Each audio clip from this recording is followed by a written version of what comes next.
Hello, everyone.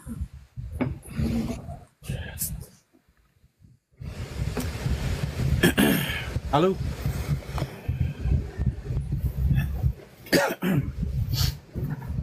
Cheers, get away.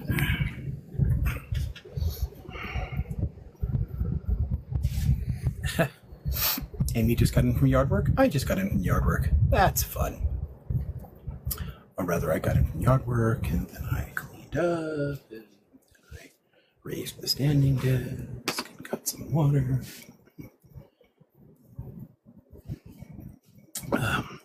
So got these. This is. What are you gonna do from here? You know how high up you went? I ordered delivery to my hotel room and I feel very fancy. Room service. It's just tacos, but in a hotel room. Tacos sounds good to me. Oh Wow. gosh. What can I eat while I'm in here? I forgot to eat. You should go get food before we start. I think now's the best time. Eat the cat. Or you'll fall over. You're in the way. Turkey. Let's put back the. I should probably cover that too. I'm just gonna go warm up some rice and move this cat before he knocks over my water. Yes, I know. You're in the way, dude.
It is bloody hot in here. Let's see. Oh. You know how to make people super mods? Or like give me access to live stuff? Anna wants power. I want all the She told me power, she please. craves power and that she's becoming a Sith. Okay, let's see. Yeah, it's adding managed guests, so I've done that now. Yes, I'm here to sabotage everything. That's my ultimate goal. So don't That's try. my job. I am the Chaos Goblin. I don't know why somebody invited me because I'm drunk. That makes me so happy. That sounds like a good reason to invite you. I mean, when I'm drunk, I don't have speed distance time. Why, dude? Do you not know how high this desk is? I wanted to share with you guys that I forgot my 4th of July tradition yesterday, and I didn't watch the film Independence Day starring Will Smith. I love that. I fucking just realized I it. love that. What? I love that. That is amazing. I know. That is an amazing It's tradition. the reason for the season. This is our Independence Day. I might put it on during this.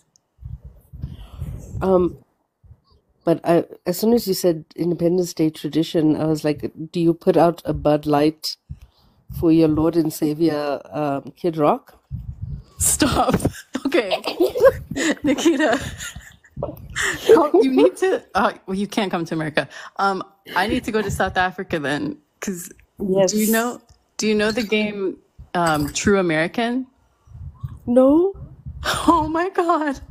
Does anyone know of True American? It's an impossible game. I've tried it. The rules are nonsense and it's not a real game. Okay, yes, and I think I've played it once. But did you really play it? Absolutely not. Exactly. No, it's not. I don't think it's even really a real game. I mean, if it is, gosh. Because they made it for the show, I'm pretty sure. Right, and then they added the rules later, and then people filled in like the lore, but I think it's impossible, or it's very destructive to your home. Because you have to walk on all the furniture and stuff. Yeah, and I think I mean, do you guys know that many facts about presidents? Because I don't. Yeah, hell if I do. I'm the anarchist. I know the 1, 2, 3, 4 JFK FDR part. I know the wooden teeth in the apple tree. I am not a crook. Yeah. No wooden teeth. But I did play recently. We played Mentally Ill Twister. And it is hilarious. So if you have had the symptom, your hand goes on the purple circle. And it was so funny. Okay, wait, how do you play? So the cards have like, if you've had this symptom or like this illness, you have to like put your hand or your foot or something here and there. Yeah, but what makes it mentally ill? Like it basically, it's all of the symptoms are mental illness symptoms. That's brilliant. It was fun because, I mean, playing with an entire group of neurodivergent people, ranging from autism to OCD.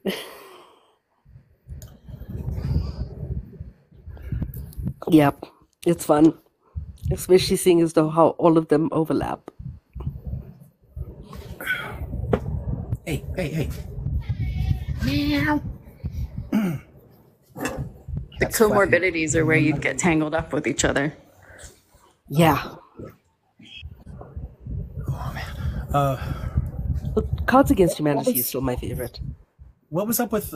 I walked into the room to Washington's Teeth and Cherry Tree. What was that? I feel I missed... It's a fictional, extremely complex drinking game from the television show New Girl. And it's based around America facts. And the floor is lava. And there's a giant bottle of liquor in the middle. And you have to shotgun a bunch of beer, like canned beers. And then, Anna, I don't really know. I mean, it's not a real game. I've tried playing this at parties multiple times. And the thing is, you can't actually play it. It's too hard and too destructive. Yeah, you like stand on cushions and then they kind of start the game where they're like already in it. So they have been drinking apple juice for a really long time. So they're like, it's like a messy kind of put scenes together. Like they skip through the game a lot, but like they have to like, if someone says True American or something, I don't know, there's drinking, and then they have to like say a fact about a president. And then if they can't, then they lose. And so then they have to do something that's like something with the drinking. It is a giant board game. It's Candyland. Yeah. That's what it is. It's Candyland. I forgot the other part. But it's life-size Candyland as a drinking game with America. That sounds elaborate. The wooden teeth thing I've always found particularly sort of cringy because the real story is he's using his slaves' teeth, which is much more gross. Uh-huh. So I suspect that's probably why they came up with the wooden teeth thing, just to make him seem a little bit less of an asshole. That's true. That's what happened. Yep. Yeah, there's slave's teeth in his mouth. Yep. Mm-hmm. And so when people tell me that I was gross for licking the Liberty Bell. I'm like, George Washington had his slave's teeth in his own mouth. Like, seriously. Hey, people kiss the Blarney Stone. I mean, come on. Oh, yeah. Anybody can survive licking the Liberty Bell. I'm sure that happens a lot less often. I'm sure the Blarney Stone is just one giant wall of mono at this point, and everyone's just... Somebody told me that I should go and do that, and I was like, no, this is post-COVID. I'll do it with a dental dam. That'd be about it. My friend in the military, they made him have like teeth pulled and stuff like that without any like numbing and stuff like that. They'd just like line them all up, make him go through, do it in 20 minutes, get out of there.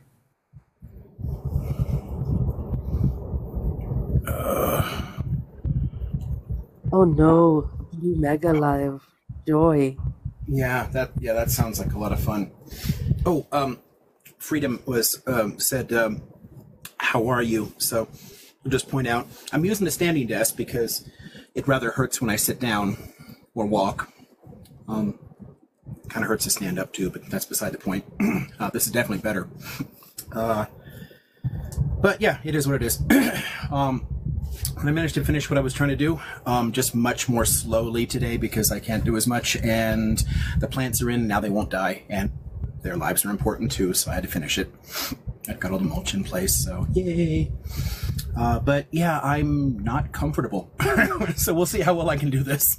I may every now and then lower it, sit for a little bit, and then pick back up, and then, you know, because I am tired too, but when I'm standing up, it's hurting my back. When I'm sitting down, it hurts my legs. So it's kind of like you're fucked either way. But anyway, other than that, life is good. And I'm super happy about the plants and the mulch around them and protecting them and all that. So I try to add a few more plants every year. Building my oasis. I'm one of those people who manages to unalive cacti. My mother's like that.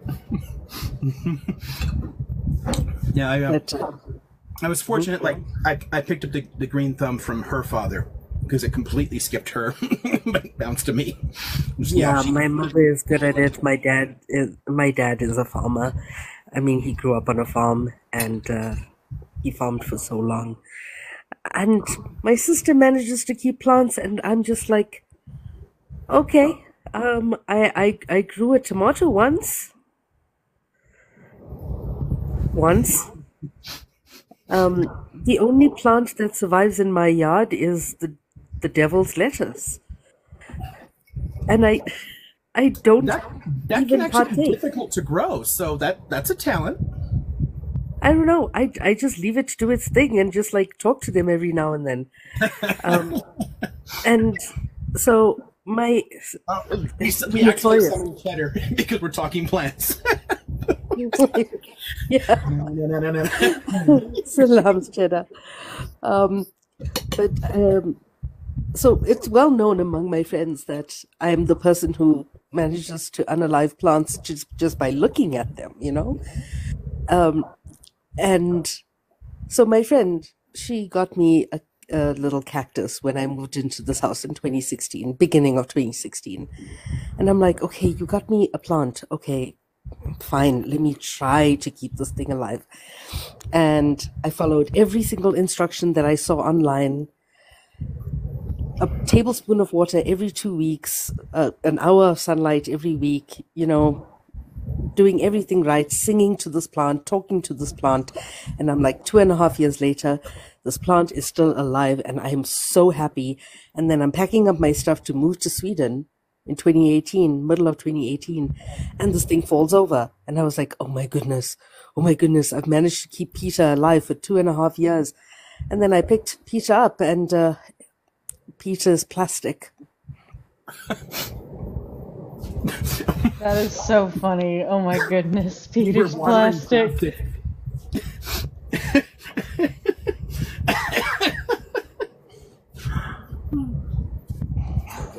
I don't know. That's funny. And I phoned this friend. I'm like, you knew. You're like, you didn't tell me. And she's like, I just wanted to see how long it'll go for. And then, like, you were so happy, so I just didn't want to break your heart. That's great. Oh, yeah, speaking of cactus, the only plant project I didn't finish the last few days, I've got a large cactus that, I keep trying to propagate and spread into, so it's now spread into several different pots. I've got 2 more pots I'm going to spread it into because it's again gotten quite large. It started as a little plant from an ex's mother many years ago, and it's gone through quite a few lives. Actually, at one of my houses, I had it in the ground for a long time, and then when I moved out of there, I dug the thing back and took it. It's like super resilient. Cacti can be hard to kill, so it takes real talent, Nikita, to kill cactus. So Yeah. that's a Yeah. skill of sorts.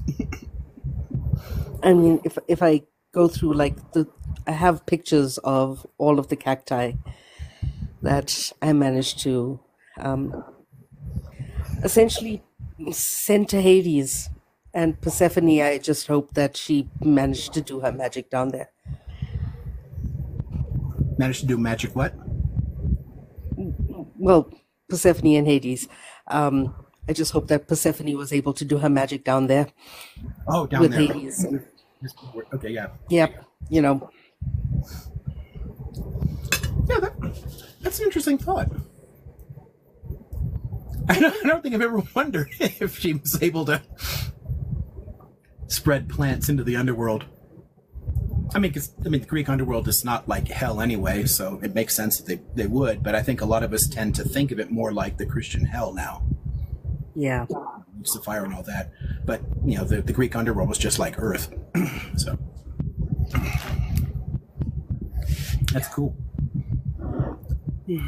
Oh, Cheddar's. Oh, yeah. So cheddar, yeah. I put a bunch more plants into the backyard. I add a few every year, front or back. But the pictures I posted were in the Discord, and I don't think you're there. So sorry. No, I don't think I've seen those. I just got done watering my cactus. This is just my bedroom stuff. I moved into a new place, so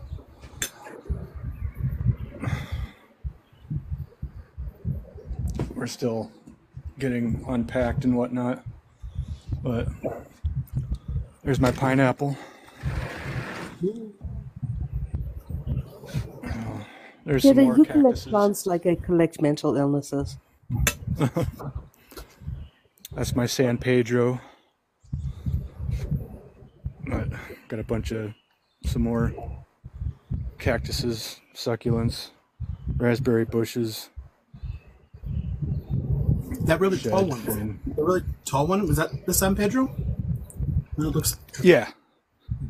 It's a little rough right now. I accidentally sprayed it a couple of years ago with some butler, kind of damaged it, but she's doing all right. Yeah, they're hard to kill and large. Yeah, we moved out. Nikita, have you ever had a really big one? Because they're a little more resilient. The only thing that I've managed to keep properly alive is what we call speckworm. I don't know what it's called in English. Directly translated, it means bacon plant. But yeah, I'll put the name in the chat. But Dharma, are you still here? Like, maybe you can give an idea of what speckworm is.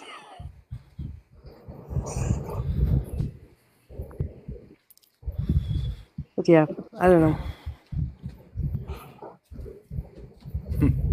Nikita, Mhm.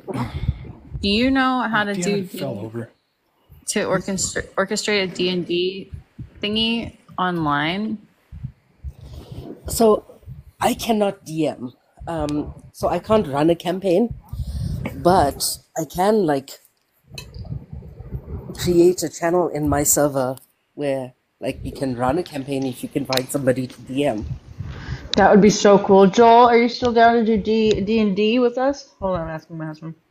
I cannot for Yeah? the life of me DM. Is Abu Sunday not willing to DM? Abu Sunday is really good at DMing. Actually, she does it professionally. Yeah, I thought we were gonna get Abu Sunday to DM. Yeah. But she said she was gonna do it for free for me on my panel. You're welcome to join. I gotta message her about that. I'd love to play again. You can play with me, Dr. Liam. I would love you to play D&D with me. I used to. I ran games for a long, long time. I don't think I can do it easily enough online because I'm sure people expect a lot more of the digital tools and whatnot people use now. But I ran campaigns for a lot of years. A lot of fun. So I have a D20 next to my computer and beside my bed.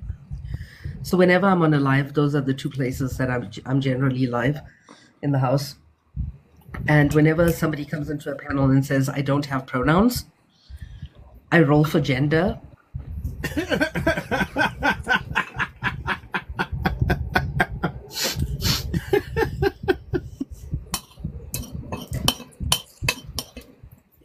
Where's Dharma? This She is loves the it when I Welcome to the show my snakes.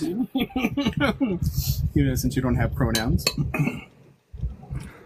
Nikita, good evening, everybody. Good morning. Dharma, Salam I alaikum. got my snakes out. It's elephant tree. But Speck, I was like, it's know. bacon. I know. It's elephant tree.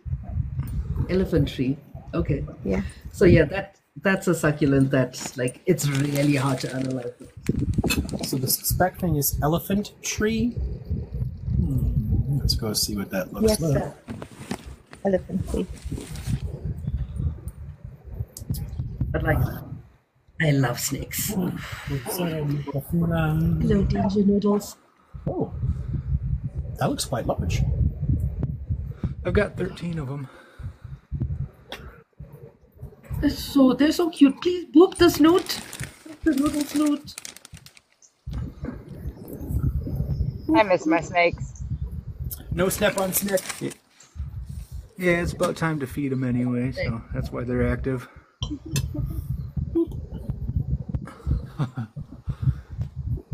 They are definitely creatures of habit. Yeah. So my sister has like serious ophidiophobia. Like, I don't know how I ended up loving snakes so much because So you she's could bring me terrified off of the big them. screen. Sorry. My You're sister showing is off just my terrified plants. of them. She was just like, how do I get unafraid of snakes? So I started sending her snake memes and things, and then I started drawing snakes with arms and hats and monocles. Like just on the picture of the snake, just like drawing with the stylus. Snakes with arms. They're cute.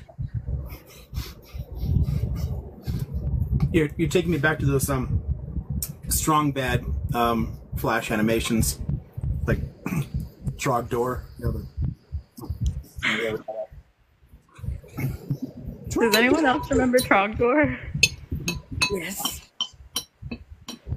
Just a little S for snake, but now you put some arms on him and.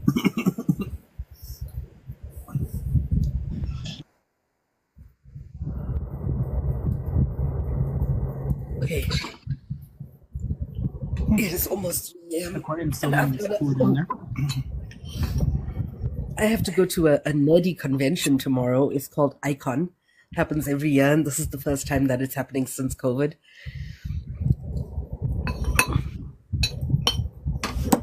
What is was convention? What was it? Yeah, it's kind of like a convention of just gamers and nerds and a whole lot of Comic-Con? D&D I love Comic-Con. It's not Comic-Con. Oh, it's not Comic-Con. Specifically South African one. It's called Icon. And That sounds amazing. It's so much fun. And me in my drunken state, I messaged my partner and I was like, "I'm going to Icon tomorrow. You're gonna have to convince me not to buy." And I mistyped dice to dick, and I was like, "You're gonna convince me not to buy dick," and I was like, That's "Oh horrible. no, oh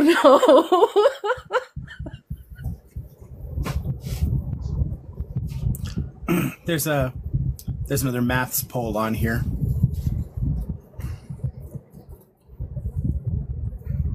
But I can't answer it as usual. I didn't put that up. Anna! I'm shaking my fist. I'm trying to shake my fist at you. Maths. Oh no, I can't do math. Yeah, I kind of like the is ableist option because it's not fun to do. But I would have picked let you travel in space because that's cool too. It's inherently ableist. Just math existing. Okay, I'm gonna drop. I'm gonna try to sleep. All right, Nikita. Much love to you, sister. Much Thanks love for to coming y'all.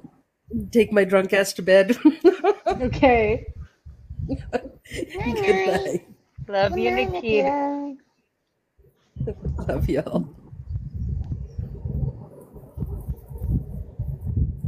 Well, we got a little tour of some of Aquarium's plants and Cheddar's plants.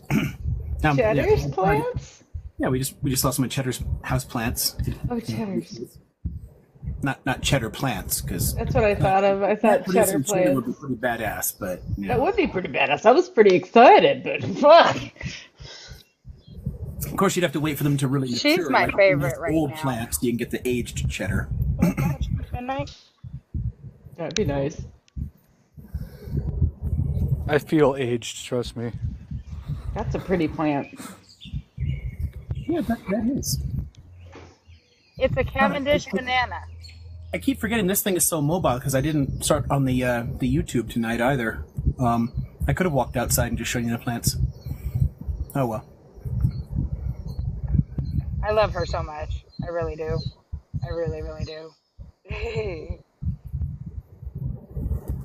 Her. And this is my little lime tree. Nice. Got itty bitty little flowers all over her. Ooh. They're so cute. I have a lemon tree, but she's way over there. Can we see the banana tree again? Is that okay? That is I'm showing my husband. You see that? Look how cool that is. Isn't that Dwarf beautiful? Cavendish. It's a dwarf Cavendish. It's beautiful. She'll only get to be about 10 to 12 feet tall. She'll only get to 10 to 12 feet tall. I gotta cut them down. And then, do you have to cut her down, and does she regrow? You cut them down every year to get them to produce new bananas. But you don't necessarily have to cut them down, but it just helps them produce better. Nice, nice. Thank you. And if you live in cooler climates, this specific type of banana you can grow indoors.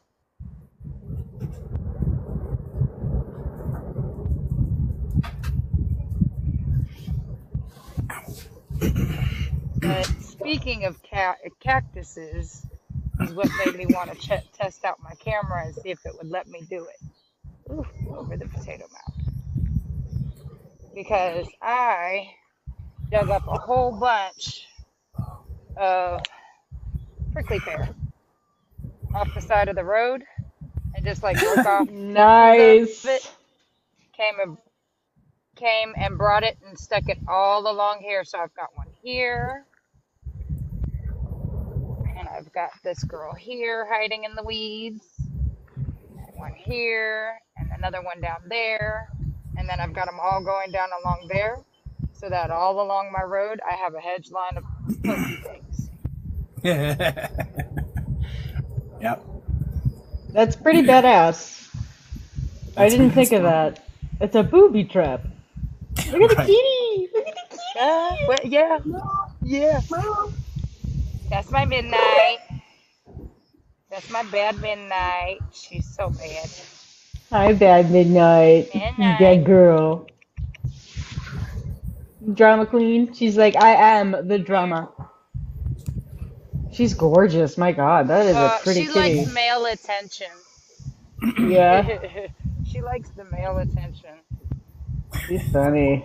And we're gonna go away because she's making bad Yep. things. Do you have a food forest? But I'm working on it. Okay.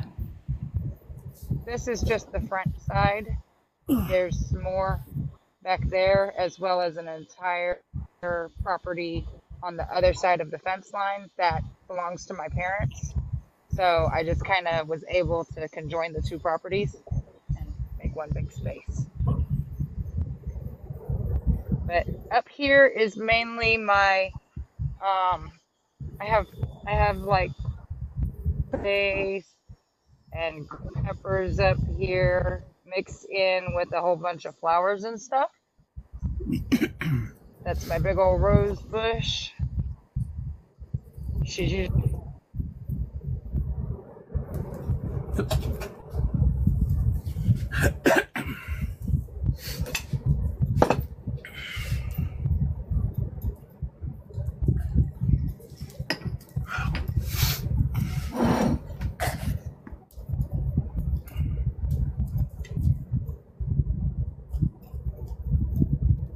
Thank you for showing us all that. It's so pretty. Let's see. So while that's paused, there was a question from, well, a bit from Mike earlier about the thing for Freedom Tomorrow. I don't think I'll be on super late tonight, and I don't think I can. I'm doing tomorrow. I think we pushed it back 2 weeks. I was supposed to be just laying down most of today, but I had a bunch of plants part way in, and if I didn't finish the job, they would have just burnt up without. So I had to get the rocks and mulch in place to protect them, because I just put them in the ground yesterday and then hurt myself in the process. So I am going to stay in bed most of tomorrow.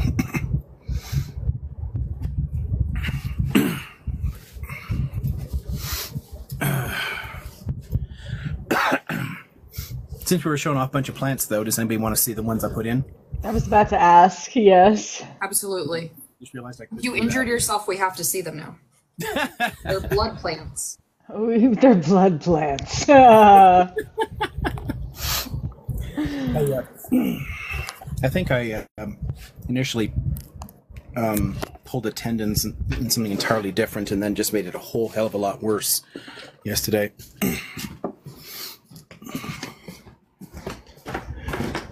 The doc was saying that I probably, based on what she saw in it, I probably just, as they were recovering, I tore them right back.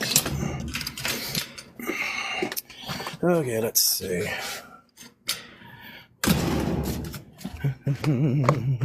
Down here. Okay. Let's move this guy out of the way first.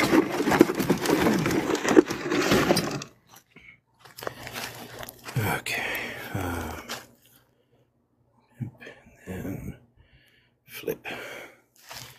Okay, so recently I cleared all this space. This was an old junk pile, so it's all out the front to take to the dump. Cleared some more space. I'm going to try and level this area out and then put a swing and a table over here. And then later, because this wood is moving, it's not going to stay there either. So this whole area is going to be landscaped, but I'm doing the groundwork. Some of this still this year, and then the landscaping of this corner will be done next summer. But I'm going to terrace it slightly, put in a table and a swing here, and then some more trees around, make a little grove. The only thing in this corner so far is the oleander I put in last year when Moshe died. So he's there. Other than that, I haven't done this corner yet. These peach trees had started as propagations from my grandfather's down the hill. He brought them up years ago. They were growing fine, and then my mother killed them. So Oh no. I kept the dead part, a portion of the dead trunk, just as a reminder, and then initially tied the new tree up as it was growing next to it. But I brought them back to life. So That's over the last 2 amazing. years. So they're all the way up there now. Really I need- quick, you did a tree burial for your cat? Oh, yeah. I always put plants there. So, and I usually make some kind of portmanteau out of the name. So that's an oleander. So it's my Moshe oleander for Moshe and oleander. Oh dear. And then this is where Amira went in not long ago. So that's Oh, Mira. this is my Amiros because it's a rose over Amir Amira. Rose. But yeah, this is the 2 peach trees that I've managed to resurrect. Wow. The 4 of these cypress were put in last year, and I made sure that they would do well here. So I added 1 more to finish that row, and then stuck in this all of this star jasmine along here. This is the fence I built last summer. So That's a beautiful fence. there's my nice little redwood fence. It's beautiful. But yeah, and they didn't have enough of the different sizes that I wanted, which sucked. So of the jasmine I put in, 1 of them is huge, and the rest are Nice. small because the numbers are wrong. And they didn't have any more of the small cypress. So when I wanted to add some more, because I'm doing this line over here, I got bigger ones. So those 5 cypress are new. You can see again, there's jasmine in between them, kind of moving all along there. Because I got the little trellis there to start it, getting close to the fence. I'm going to try and cover the fence with something. I'm hoping the jasmine will work here. They can get down to 20 degrees Fahrenheit, so it should work, but I'll see. If not, I'll find something else. But I want something to climb and cover the fence, and then there's a little cypress. Here's a couple more jasmine in the corner. But it's all I had to finish these. As much as it hurts today, I still had to finish the rock rings and the mulch, because the amount of heat you're getting right now in the high desert, these things would just bake and die. And then for watering too, you have to, lock in the spaces so that the water will stay in place. Otherwise, it just runs right off and takes away the good soil, and the plant's going to die anyway. So didn't want to kill my plants, so I had to finish this today. But there's that. Your yard is in Eden. Oh, I'm on a mountain, so I'm on a slope. So yeah, it's Awesome. shockingly uneven. The difference between one side of the yard and the other side of the house, the other side of the yard is more than a complete story in a house. So kind of pain in the ass that way. Liam, I wasn't paying attention. Did you show the trees? Wait, where are the trees you were talking about? This is my new beauty. This is a metasequoia, aka a redwood. Ooh. So I love the redwoods and the incense cedars and the sequoias. This is an incense cedar. I have one that I moved to the front yard a couple of years ago that started as a runner from this tree in the neighbor's yard. He started growing under my deck, so I managed to extract him and take him to the front yard, and he's doing pretty well there. But I like the incense cedars, the sequoias, and the redwoods. I've got a sequoia in the front yard. Actually, I could probably, let's see. It's wandering around here. Anyway, since we're looking, these are the 5 more cypress trees, and then jasmine along this wall, along with the rocks. That was today. I love cypress trees. Go through my crooked gate. Only part of the fence that's truly wrong is one of the doors for the gate that I built is bad. We did it in a hurry, and okay, so this went in last year. This is a Leland cypress, and this was put in 2 years ago. This is the incense cedar that started from the one in the backyard. Oh, pretty. So I moved her out here, and eventually she'll tower over the house, which would be nice. And then this sequoia tree here, I planted this when I was a kid. That's one of the nice things about taking over my grandfather's cabin. Is, Wow. Because this sucker towers over the house now, but yeah, I planted it from as a potted tree. That's gorgeous. That's been my whole life. Don't show your car for security reasons. Well, I mean, it's just a generic Subaru. I'm not going to show you the license plate. Now you've told us everything about it. They come find you. I live on a mountain. Everyone has a Subaru. But yeah, I really like the sequoias and I really like the whole sequoia and cedar family. I mean, they're evergreens, where unlike the Jeffrey pines, which are the most common ones here, these all drop their needles in the autumn, make a huge ass mess. So, not my preference. But I do live in their forest, so I respect them. Okay.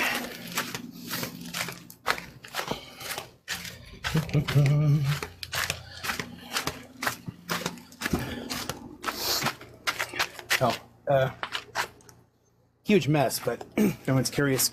This is another part of last year's project. I'm building a workshop underneath the deck. This wall isn't up yet, but that one is.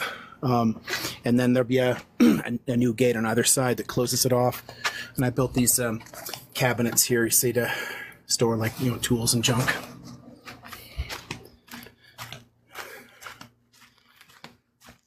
One thing at a time.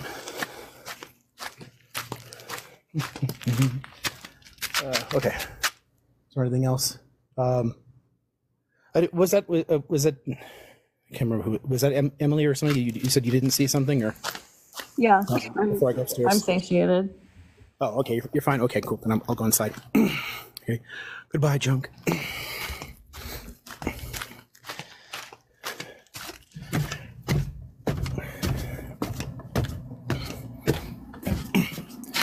I like adding new plants every year because I sit outside and talk to them.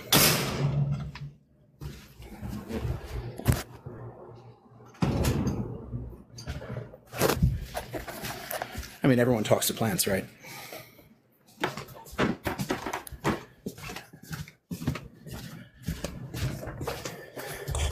Someone's summoning me with talking about Florida in the chat.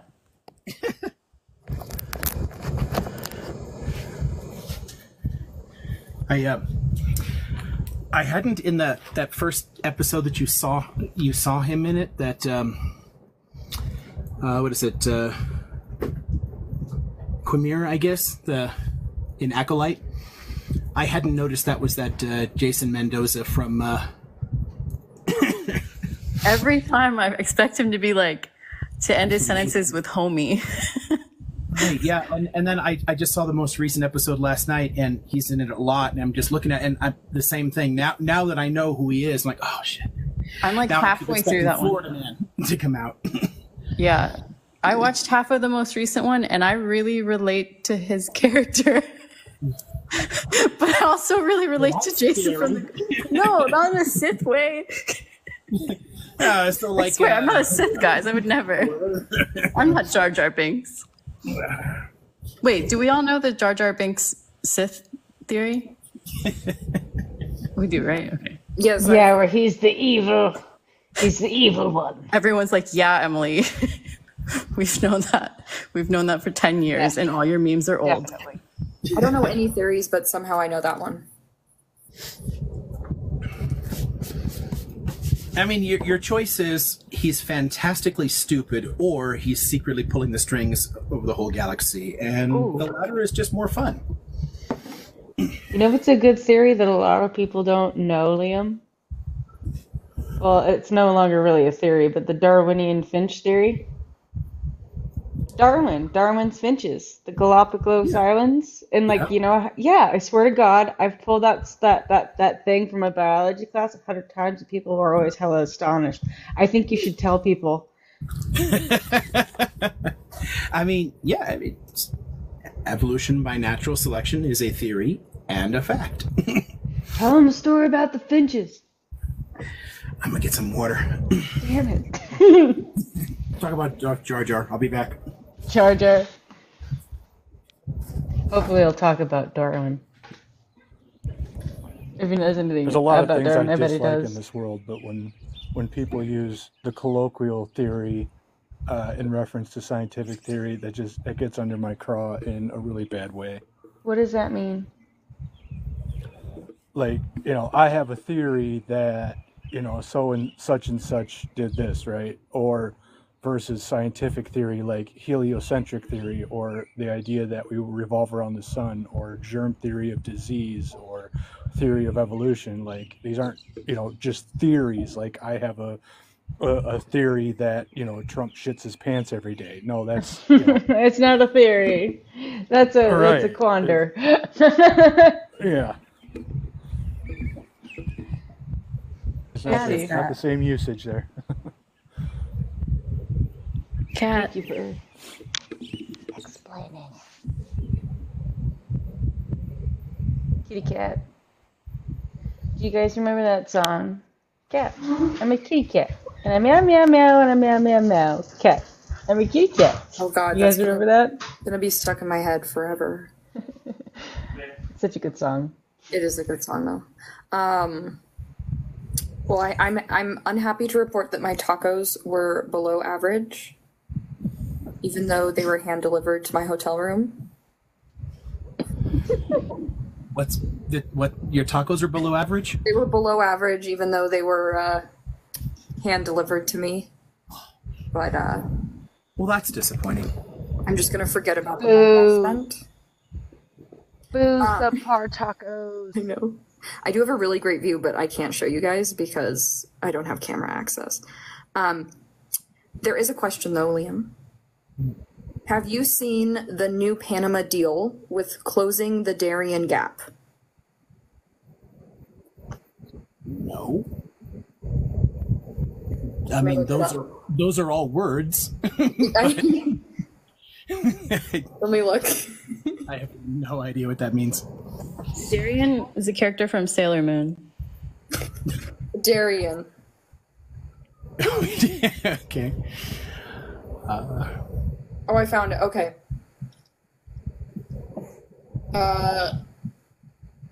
No, Exclusive. no Mamaroo Panama's, slammer now, slander. Panama's new president tours Darien Gap, so maybe it's a place, before U.S. deal to curb migration. Oh, Darien. Okay, geographic. All right. Gigi says Panama has agreed to send immigrants back to their home country if the USA foots the bill. Kublai Khan has said the Panama Canal is in serious water trouble, so they either desalinate a lot or find new routes. Huh. So what is wrong with this? It connects that. Huh.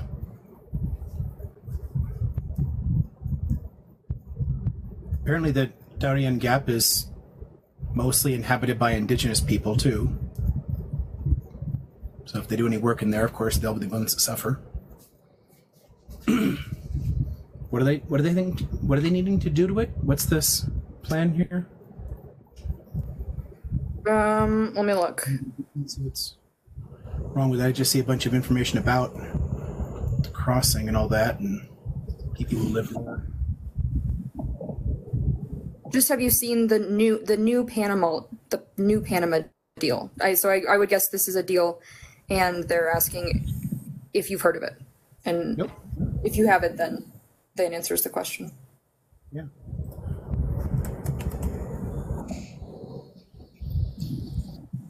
But now Oh, I'm migrants. Google mi- News. So.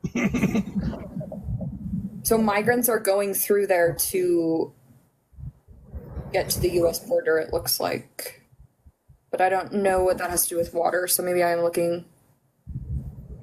Wants a deal with U.S. and deporting migrants across them.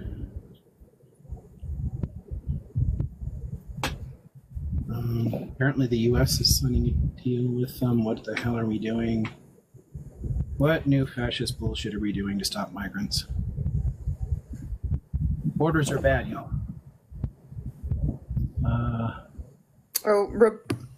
Rebellious Rainbow said that they can clear up this. So give me one sec. Emily, I'm going to drop you, but I will bring you back.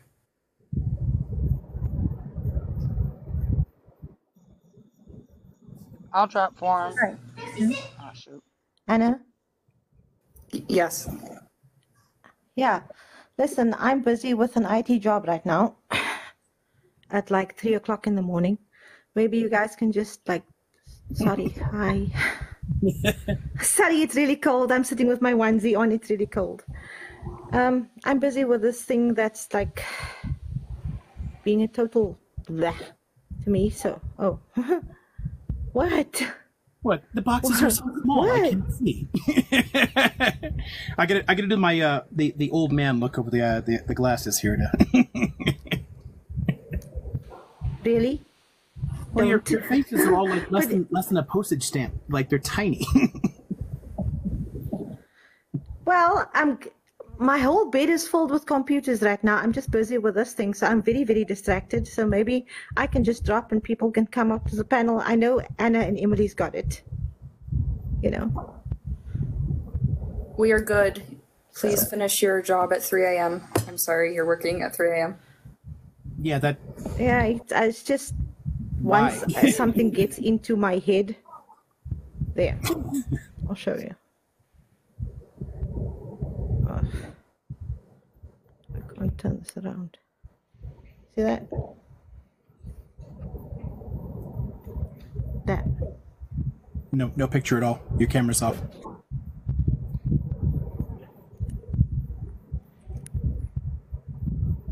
See now? Nope. No? Nothing wrong. Oh. Ah, there's a computer. Hello, computer. So it's like I'm busy with all of this crap.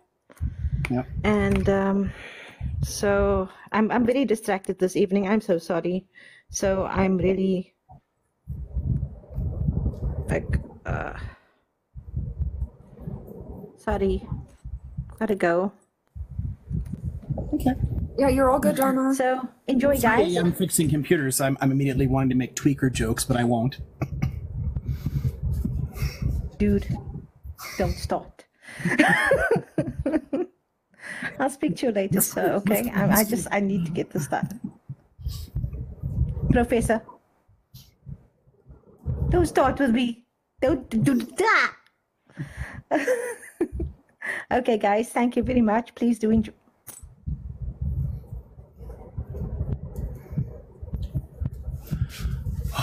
I'm trying to be serious. See you. Bye. Somebody can drop me or I can drop. No problem.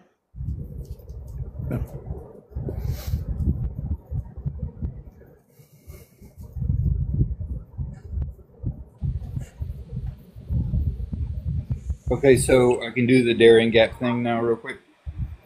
Okay, so Perfect. what? So the Darien Gap, there's a Pan American highway that they tried to build from Mexico down to the other tip of South America to increase trade. But because there's a lot of jungle and there's a bunch of native tribes that were protecting their area, the road was not completed at the Darien Gap, which is somewhere near the Panama Canal. So you have to stop and take a boat around that. And now the Darien Gap is at the border with Colombia, and Okay. it's one of the most dangerous places on the planet. But that was to stem, mostly they didn't go through to stem Colombian marching powder back in the day. Now it's, migration for Venezuelans who are persona non grata in Panama. Yeah, I don't know anything about the migration end of it. I just wanted to throw that in real quick to give a little background. That's all. You can drop me now. Yeah. Okay. So the highway is the part that was standing out here. So the deal then is trying to get the U.S. to pay for the road construction through inhospitable jungle territory if Panama agrees to keep migrants there or something, which just sounds fucked up because A, it's more fascist border shit, like, expelling people, locking them in other countries, but B, it gets us to fund taking indigenous land and building on it. Because apparently the only people who live in that territory are indigenous people because it's a difficult place to live. So that's just fucked up. Damn. Yeah, the agreement signed by the Panamanian Foreign Minister Javier Martinez Acha and Secretary of Homeland Security Alejandro Mayorkas, the U.S. government undertakes to cover the cost of repatriation of immigrants who enter illegally through the Darien. Honestly, if they can get through the Darien, more power to them, because they're bad fucking ass. Like, if you ever go back to the old Anthony Bourdain, when he goes to Panama, he actually tries to go through the Darien Gap, and it doesn't end well, between snakes and spiders and mud and hills and just razor sharp elephant grass and all the crazy shit. But that's my little bit on that. Dang.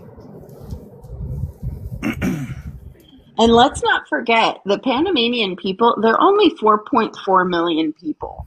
So to put that into perspective, that is the population of Phoenix Metro, okay? And I talked about this a couple months ago.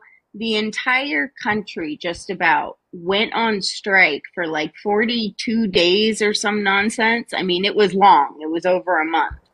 And they shut down the Bridge to the Americas. Was it the Bridge to the Americas, Manny?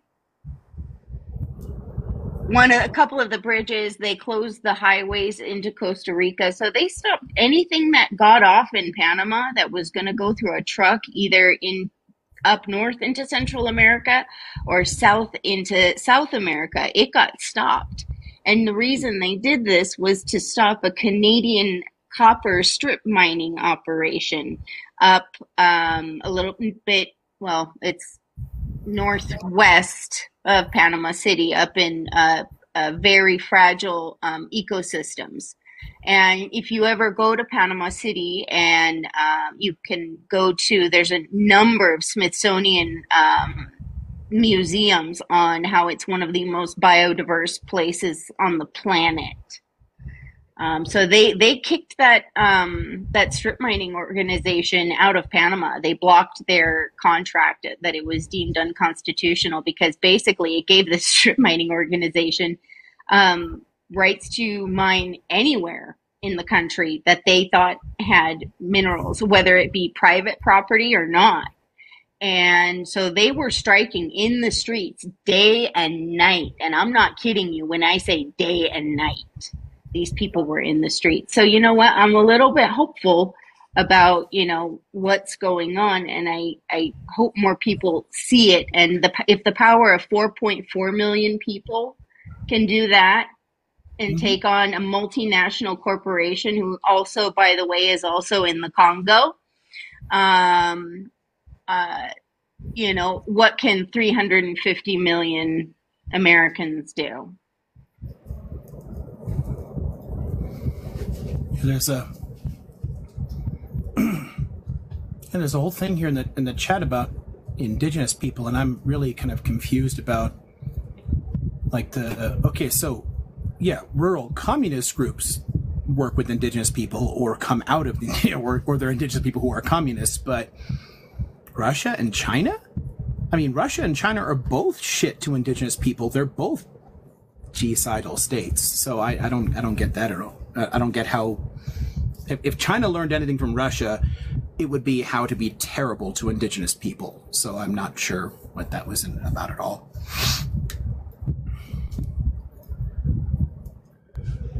And as far as China goes, China has been actually buying up property from indigenous people in Nicaragua, because they've been trying to build a canal through there in competition with the Panama Canal. Same as now they're trying to do with the Ben Gurion and the Suez Canal. But it's all power and land grabs, and they were paying these poor people, not even pennies on the dollar for their land, and getting rid of them. I think that got paused or stalled. I can't remember. It's been a while since I looked into it. But, you know, there's a lot that they don't show. And, you know, Panama is one of those countries that they're like, you know, F you to South America, F you to the U.S., you know. We're allies and closely aligned, but man, you piss those people off and good fucking luck. You think Puerto Ricans or Dominicans get mad. Hoo, hoo, hoo, hoo.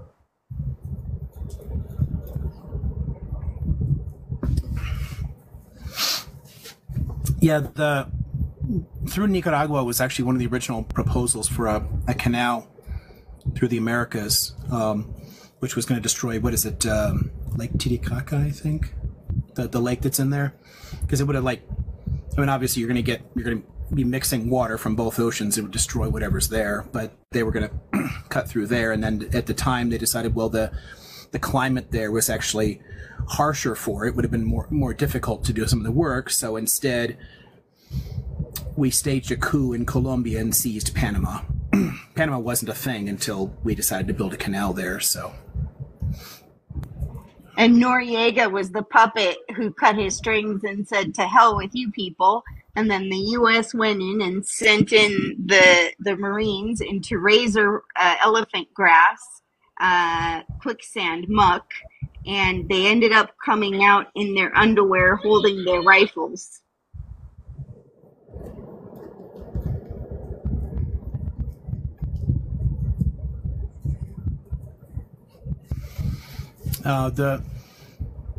The stuff from Hubla there about the Chinese nationalists didn't actually control most of the. Okay, so yeah, I don't know which one it is. What's the lake that's in Nicaragua? No, I think I always mix it up because of the Beavis and Butthead routine. But the nationalist government in China actually controlled almost none of the country. It was mostly decentralized, tons of different warlords in different areas, and portions of it were de facto completely independent. It was the communists who destroyed Manchuria, and the population there is essentially extinct. They've been completely assimilated into Han life. They're destroying Tibet. There's been mass migration in of Han people, and Han Chinese are already a majority in the city of Lhasa. I can't see how CPC is any better. So I don't get that at all. The Soviet government was a little better to some of the indigenous populations, especially in that they did allow and encourage some translations and publishing to preserve some of the languages, because there are 140 ethnic groups in Russia. But beyond that, they also oversaw significant policies of Russification in the Soviet period. And all those languages were already in decline during that period. It's accelerated since the collapse of the Soviet Union, though. The last 30 years, almost nothing. So I don't get the argument here that these, so-called communist states were actually better. Individual communist guerrilla groups in different areas can be better for indigenous people, but the big states have still been imperialist as fuck. So I don't get that one at all. My husband pulled up the map. It's Lago Cocibolca.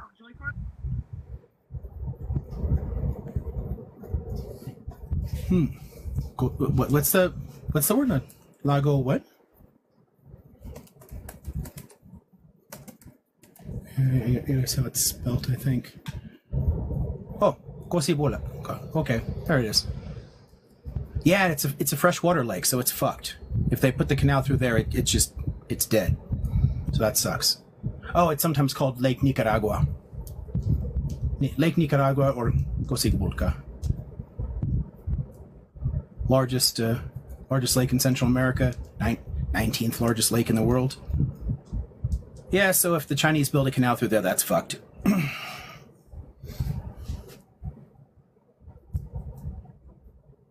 I'm not mixing anything, Hubla. I'm saying once communists take power, they are shitheels to indigenous people.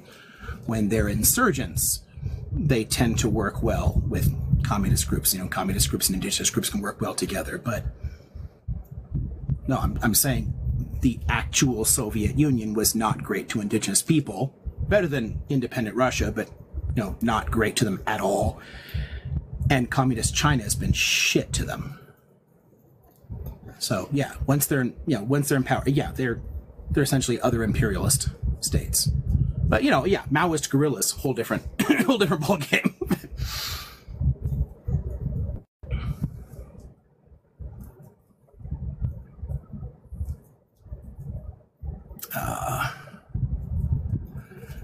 Oh man, yeah, I really hope they don't build a canal through that. That would suck. We've destroyed so many natural waterways already, so many wetlands. Humans are freaking. When we go to Panama, there's a couple places that we go. We go to the San Blas archipelago on the Caribbean side, and then we also go to Bocas del Toro on the Costa Rican border. We have a family friend who has a small hotel, right on the beach. So if you're ever there, if you ever go to Bocas del Drago, Cabañas Turísticas Stephanie. And Chino and Stephanie will take fantastic care of you. Tell them Gigi and Manny sent you. But when you go to San Blas, you go on to basically a reservation. Penny, dear Lord, look at this mess. When you go, they decide if you leave your car at the entrance and you rent a car from them, or if they let you come in and drive your own car. Then you pay the water taxi to take you to whatever island they decide to for the day. Back about 10-ish years ago, it was like $50 a night, and you got at least one lobster caught meal right off the beach. But they do a pretty good job of being decent to the indigenous people in Panama. And I'd love to say that my husband's aunt, it has a large part to do with that. She's been an advisor to many first ladies and is in the political spectrum.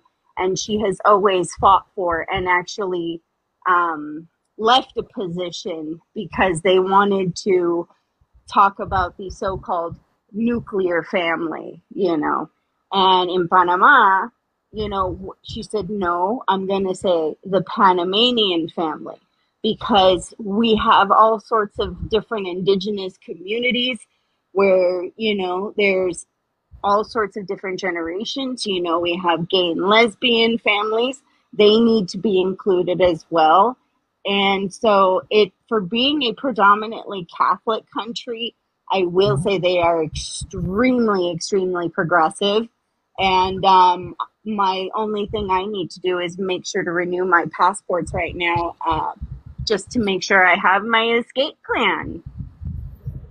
Yeah, I've heard good things about several Latin American countries in terms of like the social justice thing, indigenous people, LGBT rights. I mean, Uruguay was one of the first to legalize marriage equality and whatnot. So yeah, there's definitely some good stuff there. I've really never been. I mean, the farthest I've gone into Latin America is like Chihuahua, Sonora, and then the two Baja California. So I guess the farthest south I've been is Baja Sur. I've never explored Latin America. Well, guess what? You have tour guides at your service. We met years ago, I think you recall.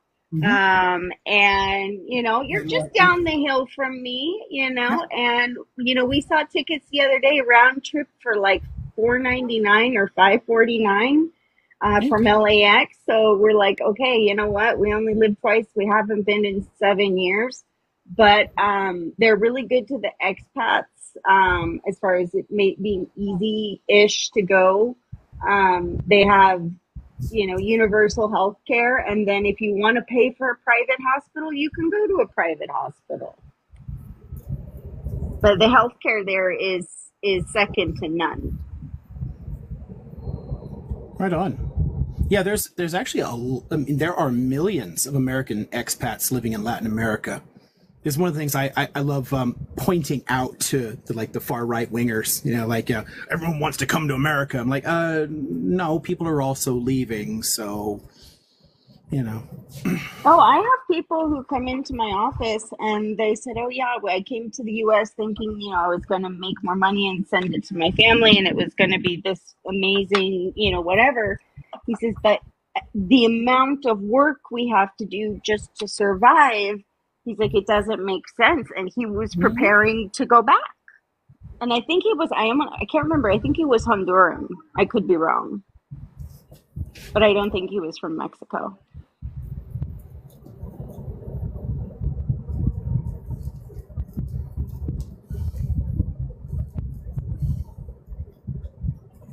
I used to work selling property in San Felipe in Baja on the Sea of Cortez, and they actually had a turf engineered so they could water it with brackish seawater, so they wouldn't have to use any fertilizers, and it would protect the Sea of Cortez because it's a protected area and all that good stuff. So we used to have a story about the fisherman.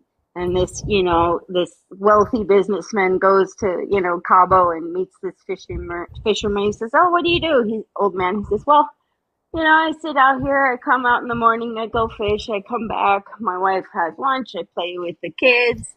We do this. We get ready for tomorrow, and we relax. And I enjoy my grandkids." Okay, cool. Well, what if you hired another guy and you got another boat, and then you could expand? And then you could hire more people and have a conglomerate and this, that, and the other. And he says, "And then what?" He says, "Well, and then you can retire to a small little fishing village and go out fishing in the morning and, enjoy your grandkids." And he was like, they have the life. And my husband's like, "Can we go? Can we go?" I'm like, "Just let's see what happens this election. And if we're fucked, I'll keep my citizenship and come back if I need to."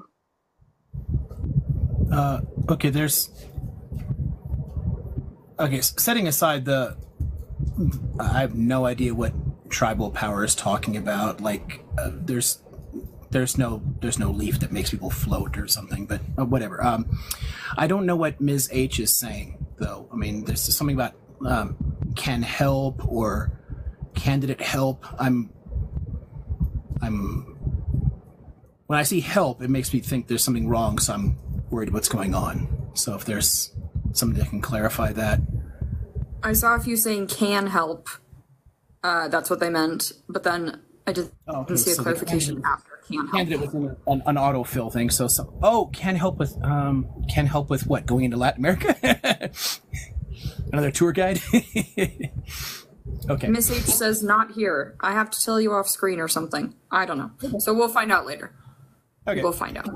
I do have a question. I don't know. Tribal Power has been making some RuneScape references, and it started out relatively calm, and then I'm pretty sure they escaped to a new dimension, just got back, and then forgot they were in a different one. Yeah, it honestly just it reads like an acid trip. I have no idea what's happening. I'm thoroughly confused, and I don't know what RuneScape is either. Other than I don't know if that's a specific reference to something, but saying that Latin American indigenous people used runes and druids and whatnot is really confusing. Would you like me to leave them, or? Oh, it's not harmful. It's just confusing. I mean, I want to be fair to people. I have no problem with people believing anything they want to believe, but it's not like I can endorse or agree with people like using plants to teleport, which was said. So, yeah, they were, especially without inviting me. If you can find that, I want that plant because I would teleport I'd be all over the place. Liam, let's talk in the DMs later. My mom was telling me about a retreat she went to that we're going to with with shroomies, that she had a blast. My mom at 73 years old decided, and she had a blast. What did she do at 73? Shrimmies. Neat. Yeah, I don't know But what it's it here is. local. I saw something. One of It those. went up to Fawn Skin. That's where it was. Fawn Skin. Fawnskin's not far. Like I was saying, you're just Yeah, up I don't. the hill. I don't know what it is, but I saw like there's some Instagram ads lately saying that there's some mushroom thing that's 50 state legal. I'm like, how the hell is that? I mean, most states psilocybin's totally illegal, so I didn't look into it, but there does seem to be a lot more interest in psychedelics and microdosing and all kinds of stuff. So maybe we can just finally get our government to stop being complete dicks about that stuff. Come to Oregon. I mean, yeah. But you have to do it in like a clinical setting. That's the only problem.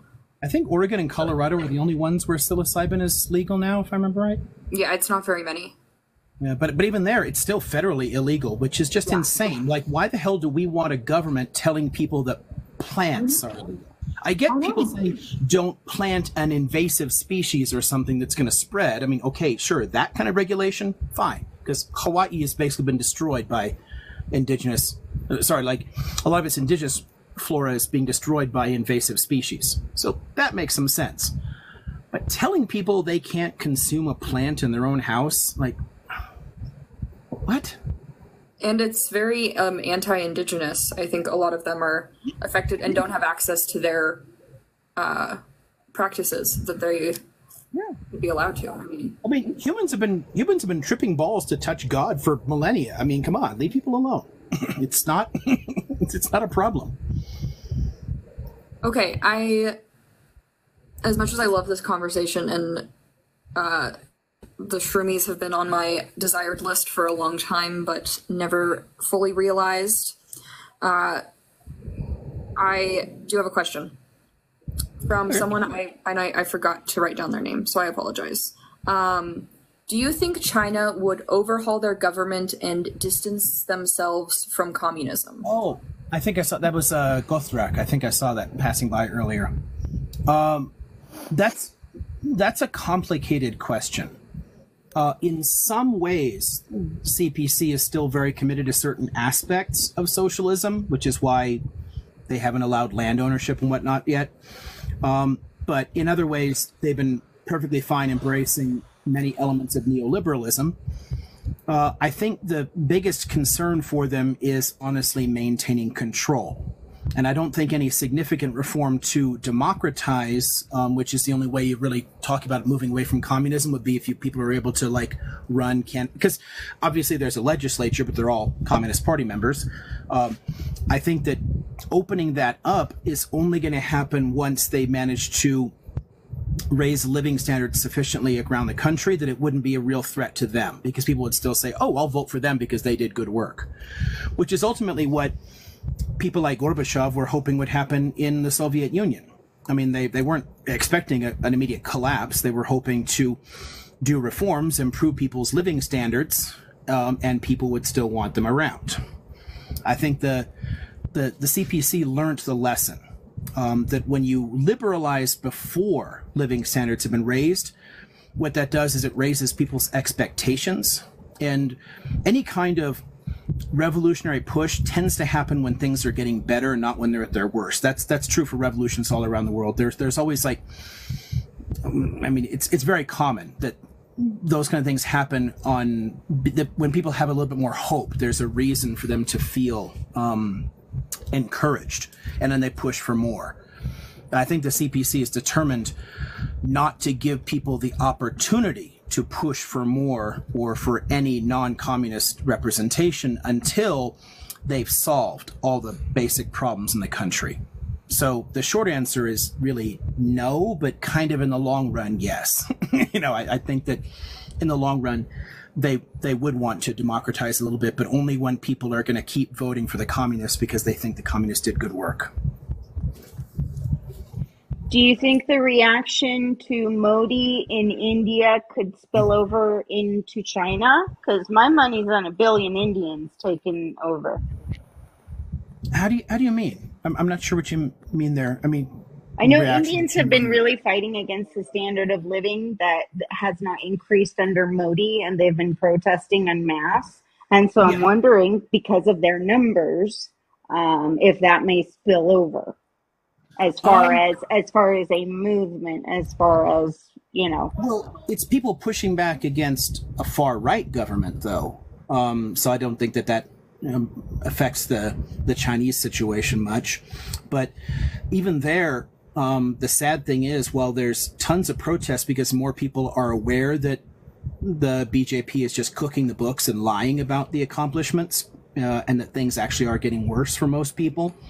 A lot of people still don't know. They're believing what's on TV, and the TV is telling them Modi is great. So I don't think Modi's in any immediate danger.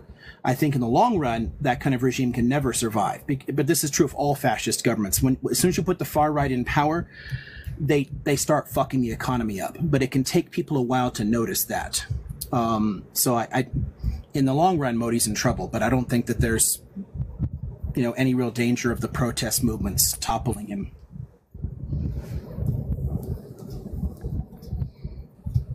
I actually have been wanting to ask a question about Hindu nationalism for a while, because it was something I stumbled across where I had never heard of it before, and so I just reading people's like Instagram posts. It was very. I just didn't know anything about the situation, so what Hindu nationalists were saying about the situation made sense to me in the context that I identified as a Zionist at that point. And so it just kind of, they were writing a lot together about their experiences.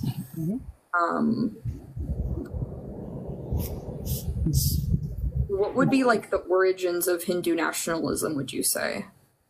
Origins of it? Oh, gosh. Well, really, just the importation of the nationalist ideal into India, which was very problematic because India is an extraordinarily diverse territory. I mean, it's physically bigger than Europe. So trying to apply the nation-state model to it was always very difficult.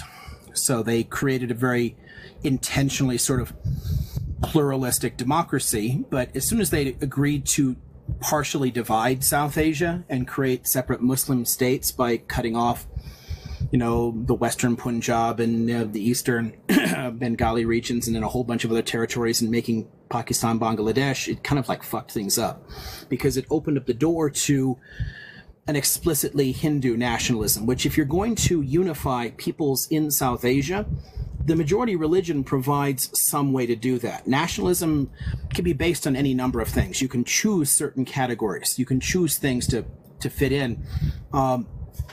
Because with a territory like that, you can't use common languages. What do you have? I mean, you get a bazillion languages. You can't build around that. You don't have much of a history of common institutions.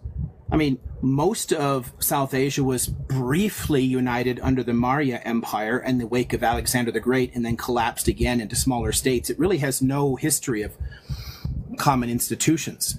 So Hinduism does provide a vehicle for it. So Hindutva is an attempt to build a kind of culturally reactionary nationalist movement specifically around Hindu practices so it can be, in a sense, transnational in the way it can appeal to speakers of, it doesn't matter if you speak, Hindi or Gujarati or Bengali or, Telugu or whatever you mean, you can still become a Hindu nationalist.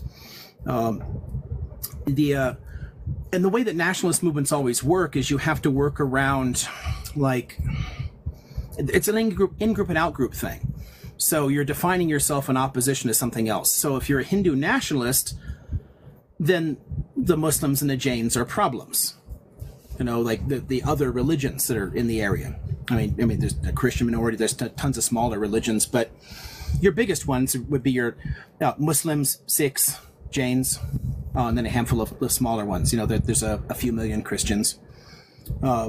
They become the out-group.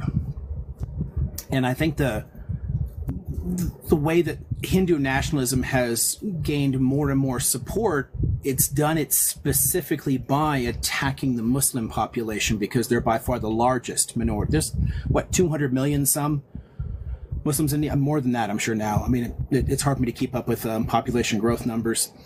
But there are more Muslims in India than in any Muslim country in the world. India is actually the largest Muslim country in the world. And I think that simple fact is what triggers a lot of the supporters of Hindutva, is that there are more Muslims in their country than every other one. So it's its development is really only a few decades old as a significant ideology, but its origins go back to the partition and the searching about for a kind of unifying identity that people can use to gain power. And if you're on a reactionary type person, if you're like a social reactionary, then Hindutva is appealing in the same way that for a lot of, say, Western Europeans or North Americans who are reactionaries, they tend to align with like a kind of Christo-fascism. They're using the religion as a vehicle for what they're trying to do. So it's not really traditionally religious. What they're doing really doesn't have much to do with Hinduism at all in its history, any more than Christian nationalists have ever gotten anything right about Christianity. I mean, the Klan were fucking terrible Christians, but they used Christianity as part of their identity, and that's kind of what the BJP has been all about. I don't know if that helps at all, but... Yeah, it does. I've been trying to find this Instagram thing that I found of someone who I was following. And so it's one of a big, larger post, but it says, how can you help? And it says, achieving peace and justice requires ending Pakistani colonialism and its brutal occupation of... What? Sorry.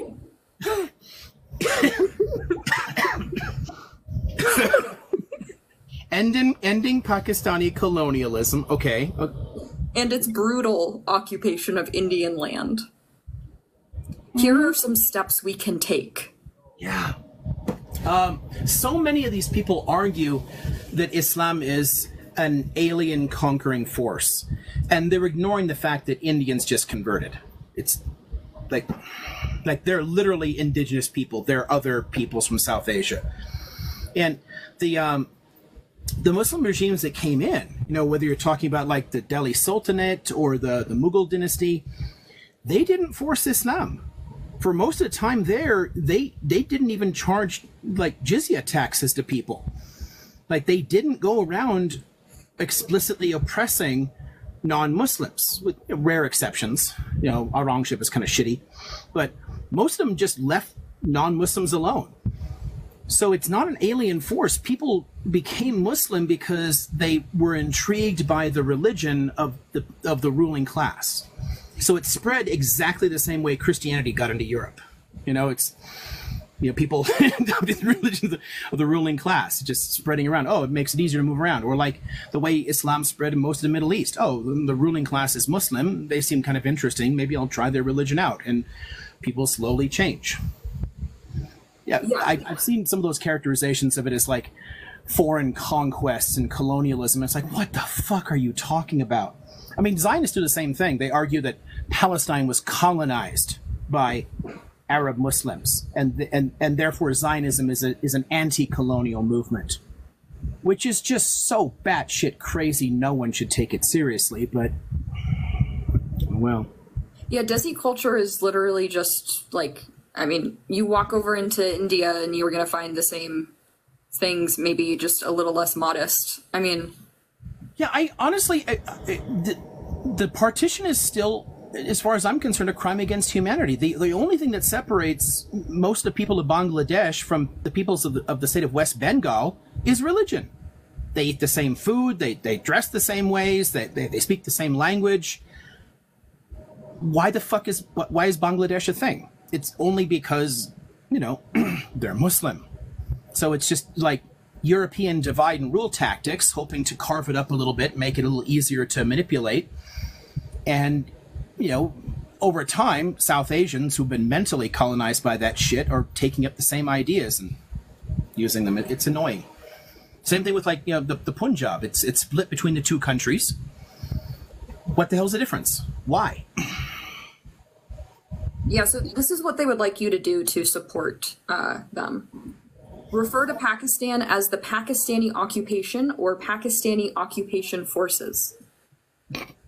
Advocate for the removal of Pakistani flags on campuses and public spaces. And embrace and celebrate indigenous identity by referring to cuisine and culture as Indian cuisine and Indian culture. Okay. That's how you can support Hindu nationalism. Cool. Yeah. I mean, sorry, dicks. I get that you don't like Islam, but it's the choice of your neighbors. Like, deal with it. People are so weird. William, how are you doing? Hi, everyone. It's interesting. It came upon. I just came onto this live when you guys were talking about Mughal history and Aurangzeb, and I mean, you nailed everything. I've been immersed in all this history, obviously coming from there. But yeah, what separates Punjab is just religion, and just it's such a travesty. And you were going on about Bangladesh, and yeah, it makes no. The division should never have happened, but the fact that it did happen is all these two national. Yeah, I want to know your thoughts about how the Pakistani intelligentsia and when they tried to frame this as the two-nation theory, and the Zionists tried to co-opt that model into two states. There was a lot of intellectual work that was published around the 60s trying to equate the Pakistani and Indian partitions plan as, what the Israelis were trying to model after, and that's what we were earnestly trying to do, and there were so many papers that were published about, you see how the two-nation theory success there in the subcontinent. We're going to do the a two-state solution over here. And there was a flurry of academic work. A lot of things came out of academia from Tel Aviv and New York and all of this, talking about specifically looking into and trying to make parallels between the two-nation theory and the two-state solution. I was wondering if you had any thoughts on that. Well, its use was entirely disingenuous from the start, because at no point was anyone actually talking to Palestinians with their own representative institutions and talking about dividing the land. It was just never proposed. But they've wanted all along to be able to say, look, they always turn down these other options, and that's why we're just going to control all of it. And doing it too, the people advocating the South Asian parallels there are ignoring that millions were unalived and dispossessed in the division. It was horrifying. Yeah, and the funny thing is, this wasn't ignored by the Pakistani intellectuals and people who were in the leftist circles who were against the two-nation theory within India and Pakistan, and they countered all of this in the 60s. They wrote against this of how bad the two-nation theory was, how bad, well, not bad, I'm going to say, as what we've seen happening in India. I don't know if that we have a hypothetical parallel where it doesn't happen within unified India, whatever. But, it does, there was a lot of counter academic work, if you will, that came out of India and Pakistan to counter this specifically. I was wondering if you were aware of that. Yeah, no, I've read a few papers from some gosh, I'm blanking on names, but one of them was a prominent Pakistani intellectual, but they're writing specifically about the Palestine issue and trying to point out just how problematic things like that were when they happened in South Asia. So why do it there too? Yeah, Mehnat Shajat. Mehnat Shajat, the writer. That might be the name, yeah. But yeah, the I don't know, just the whole idea of dividing things up like that, it just becomes ridiculous. I mean, it was literally what happened with the Tutsis and the Hutus with the economic strata. You had the Muslims, you had in the administration, civil service positions in India, and the same thing they did with what the Belgians did with the Hutus and Tutsis. Everywhere, as you said, divide and conquer. Sorry, it's divide and rule. Like in South Asia, they enrolled lots of Muslims into the military, lots of Hindus into administration. So they created this kind of competitive aspect of it. Yeah, same thing in Rwanda. Yeah, exactly. There's no real difference between the peoples. It's a completely. Your brother could be Hutu. You yourself could be Tutsi. It's just that you're a cattle herder in an economic class. That's it. Yeah, it's a completely artificial development. But the sad thing is, this is ultimately the problem with nationalism as an ideal. That when you apply these things politically, because you can invent a nationalism out of almost anything, and once it's there, and you teach people it and you raise them in it, they're willing to do terrible things to people. And it doesn't matter how irrational it is. It doesn't matter that they look exactly like you. I mean, look at the way that Bosniaks and Croats and Serbs attacked each other. Same food, same language, same culture, different religion. And suddenly everyone wants to unalive each other. You know, they're just nonsensical. I hate that we keep seeing this shit over and over again, and we just cannot get conversation from the real problem. Ad nauseum, ad infinitum. Mm-hmm. The same problem over and over again because we refuse to face the cause of it, like what's doing it. We always want to talk about the specific. Oh, there's something about this particular group or this location. You know, like, oh, Germans were just terrible to Jews. No, that's not the problem.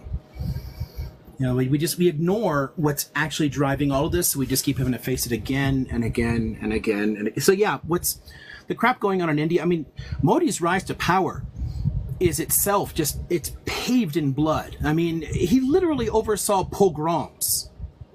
And that somehow catapulted him into national power. It's insane.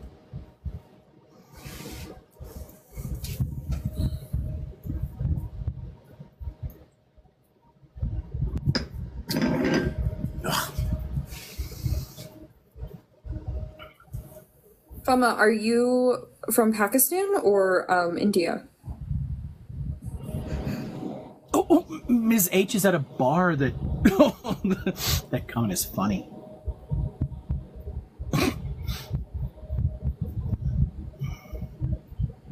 Fama, where are you? Where's your family from? Oh, well, originally northern India. How northern?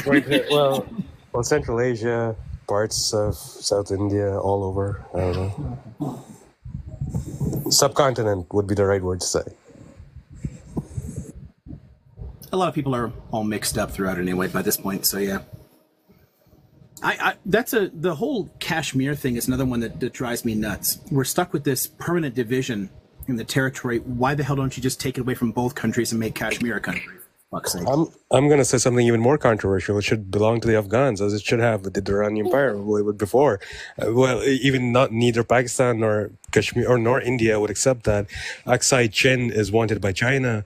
It's a whole mess. But it was started with the great game with Russia and the British in the 1800s, with what they did with the first they came up towards this side of the line of the Hindu Kush, and then this side of the line of the Hindu Kush, and then divided up Kashmir, and then eventually what was eventually the deal where they said, okay, it was a stalemate. We're going to handle your foreign policy for Afghanistan, which meant, okay, we're going to handle all your affairs, even in Kashmir, and told them that, well, they didn't tell them, but after independence or when they let go of India as a crown jewel, they didn't even hold to their treaties with the Afghans. So to this day, the Afghans don't recognize the Durand line.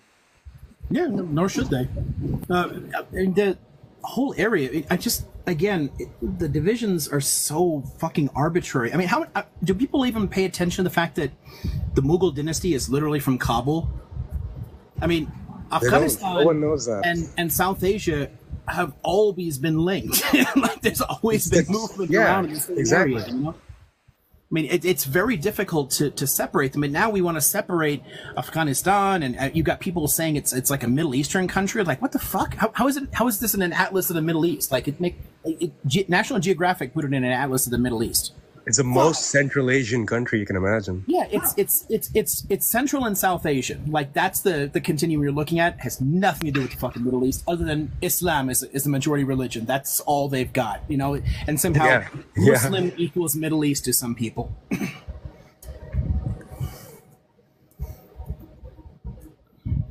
I think Hi, sorry. Dharma's poking Yes, Emily. hi. Yes, I'm poking, sir. Sorry, I'm sorry. I was busy No, talking just to before I leave, Power. I was just going to leave right now, and then Rebellious Rainbow said, Dharma, enjoy the hangover. I think mixed up with Nikita. Someone's mixing up their South Africans. Dharma doesn't drink, you guys. I had to put, no, this is why, in my onesie in the middle of the night, I'm so in this sorry, cold of Cape Town, I had to put on my camera because Rebellious. I'm so sorry. I thought that was you. That was Nikita. I've been cooking more than paying attention to the screen. I apologize. Let him cook. I'm just kidding with you. It's good fun. Listen here, you can make any kind of joke with me. It's okay. I just, I found it really funny. Rebellious was like, enjoy the hangover. I'm like, I wish I had one. I totally forgot you're Muslim. I'm so sorry. It's a matter of gefilte fish. Don't worry. Don't stop. Emily knows. That was the Emily most cursed conversation. Yeah, that was I actively try to forget it. I'm trying right now. It's not working. Okay, listen, I've got make it worse though. The whole hangover and then Dharma bringing up gefilte fish. I'm like, what if you drain that little brine water out and just pour vodka into it? Would it make it better? Would that make it better? Like a whiskey pickle shot. Like a pickle shot maybe with bourbon. maybe at that point I could tolerate it. I mean, we should try it.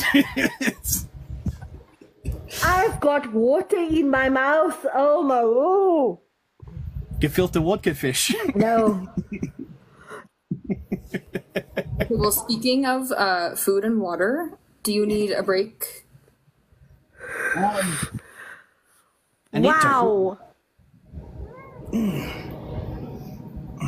That was bad. Also, how long would you like to be on live tonight? I don't know. I like just seeing where the questions and conversations go, but I don't want to be up too late because even with the standing, it's good. I mean, this is going to hurt eventually, and I want to lay down. But I'm fine for now. Okay. Well, let us know. Another couple of hours, but beyond that, no. Okay. We'll check in an hour. Do you need a break? I probably should get some more to drink. But now Dharma's got me thinking about hangover juice. No. I'm gonna get a piece of celery, some tomato. Wait. What was that soup sticky thing? Mentioned. Okay, Celery. Emily, I just. forgot what we were talking about earlier today. So What was that soup sticky thing? Yeah, I answered you in Discord. It's a Bloody Mary. Celery sticks. Yeah, but a Bloody Mary, that's what it's called. Yeah. Oh, the Bloody Mary, the drink she's looking for. Yeah. Here. I'm trying to think. What were the different topics, and I'll use that to invent a cocktail. Panama. Panama. Who's King. laughing? I was thinking, who's Latin laughing like that? If it's Panama, it has to be Ron Abuelo. I'll be right back. Asia. What can I do? The Venezuelan elections are coming up, and I want to bet that something's going to happen stateside. I think the Venezuelan elections are up this July, right? July 30th? Yeah, I don't remember the date for him, but I thought it was this year, yeah. But I mean, they're just going to stuff ballot boxes again in parts that they don't like.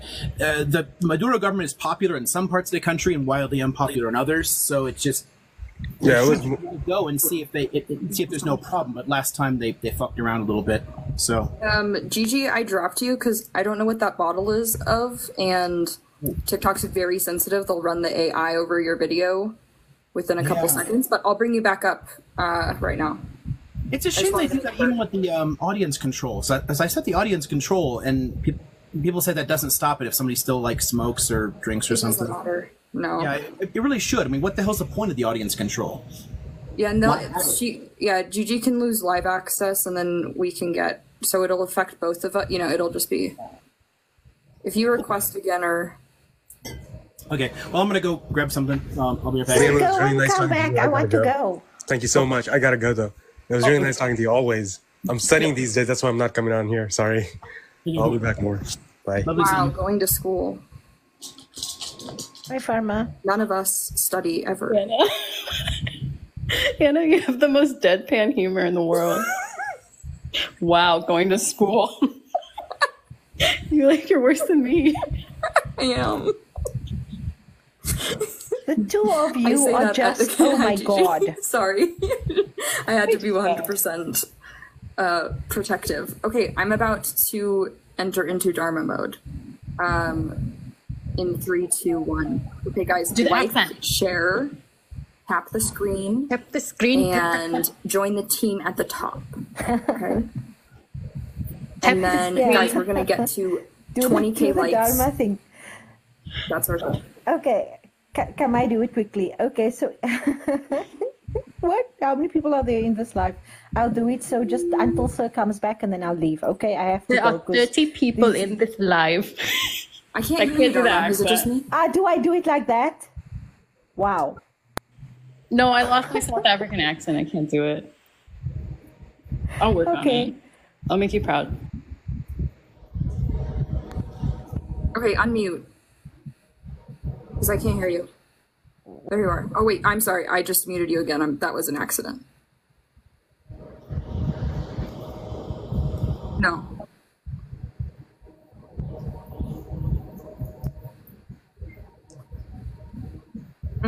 No, I can't hear you. You're still muted.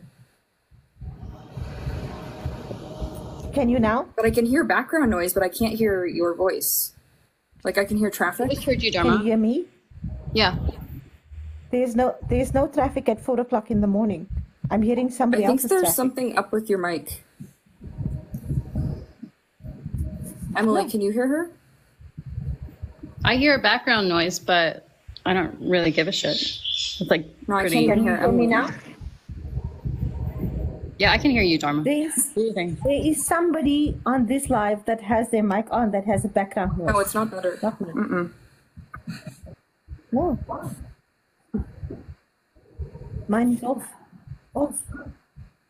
I can also hear a noise background. Okay, let me leave. Let me see if it's in. Maybe it's my FBI agent watching all of you.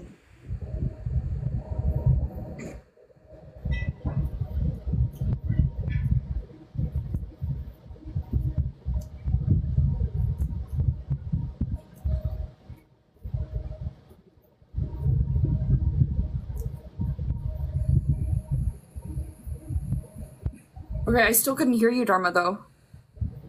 I don't know why I could hear Emily when I dropped. It says background. Oh. It says background. Maybe it's Liam. Maybe he just didn't mute. Yeah. He's the host, so I can't mute him. Well, don't mute him, but yeah, it says background. I can hear you now. I don't know. I couldn't. Anyways, I'm sorry. Continue. What were you saying, Dharma? It's okay. I'm just going to wait until Sir comes, and then I will leave because this computers are giving me all my days. I'm not going to say it, but it's really giving me a stress. So, and it's now 4 o'clock in the morning. I've been all busy all day today. Oh my gosh. On today.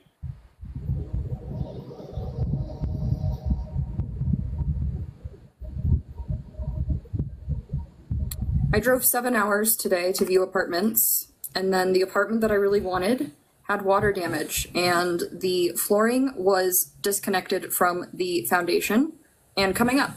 So I'm very sad.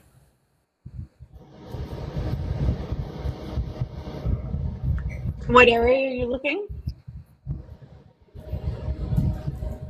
I'm moving to a new city in the upper northern Where are you part, moving to? upper part of the PNW.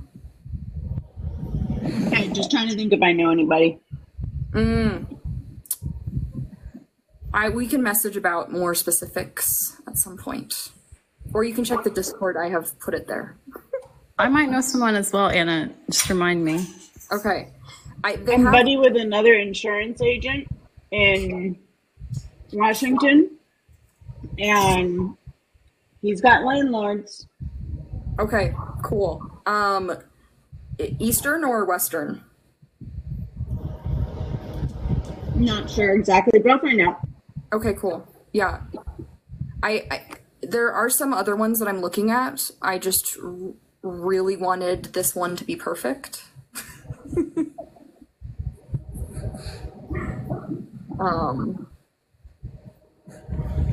But you know, when stuff goes sideways, it's for a reason, and you end up where you're supposed to be. Exactly.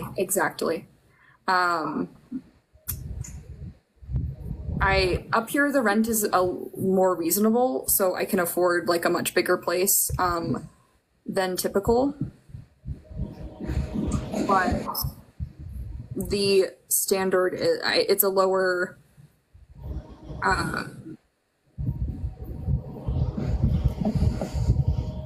what was I trying to say? Standard of living? Yeah, they're not like the best apartments ever, but they're pretty like I can afford a 2-bedroom by myself, which is crazy. If I didn't have my mortgage, I wouldn't be able to rent.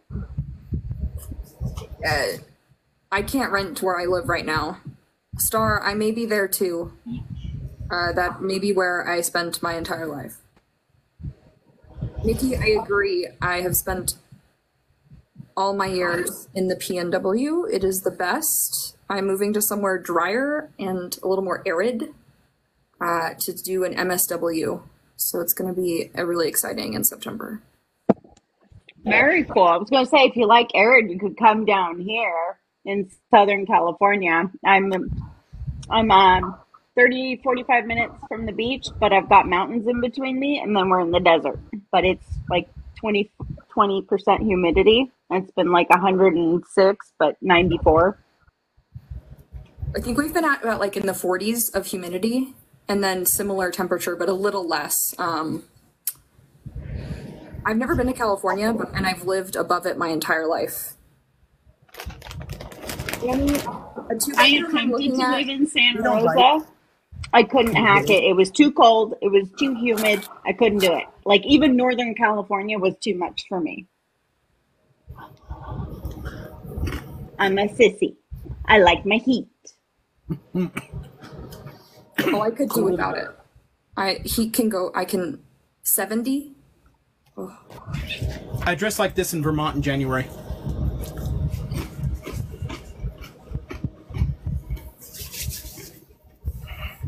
I'm roasting right now. You'd be happy. It's like 93 in this house. Let's see. What do I have? My thermostat's at 79, but it's comfortable. But I'm in new construction, so my house is wrapped in styrofoam. While Sue was gone, we were all trying to figure out what was the sound that was coming from somebody. And everybody went mute, unmute, mute, unmute. Anna even left, and it is the sound in your house. Oh, the ceiling fan above me is on high, and there's a little mini fan pointing at me over here. I mean, if it wasn't cringe as fuck, I would have no shirt on. I actually was looking for something light and airy, and I went looking. I've got a very large white T-shirt that I could put on, and white's good for temperature, but it's left over from my political campaign, so I figured Emily would give me shit for it, so I put on the blue one instead. But Emily says cough. I'm roasting. I didn't say anything in the chat. I don't ever use the chat. I don't know what you're talking about. Are you sure your glasses are okay? Emily. What? Says Emily. No, listen. I'm freezing. I'm freezing. There's going to be snow on the mountain in a few hours. So, yeah. No, Save it's some too for me. cold here. Well, if it wasn't that far away, I would go see it myself, but Throw one my way. it's cold. It's freezing cold here. It's like snowy cold on the mountains. No, shivering That's is sad. pure torture. And anything below like 65, and if it's breezy, like forget it. Okay, on the high end 60, I start chattering and everything starts close. I can't take it. And everybody's like, "Are you freaking? You're joking now, right?" I'm like, "No, my dad is chattering." And they're like, "You're insane." I'm like, "I know." Yeah, Gigi, you and I are thermal opposites. I am uncomfortably warm at 65. If it never got above 50 Fahrenheit ever, I would be a happy freaking camper. And I am perfectly fine at 0 Fahrenheit. No problem at all. I'm still out there. I mean, at the I don't own a jacket. Like, I literally don't own one. I have a flannel. So, like, Northern New York or Vermont in January, I wear a flannel. But I'm still out there, you know, shoveling snow. I shovel snow in flip-flops and shorts. Like, I people didn't believe me. I had neighbors video me. I do it every freaking year. Okay, so Oppo rather extreme. Oh It wait, I has to have be an echo. Oh, it was JBS.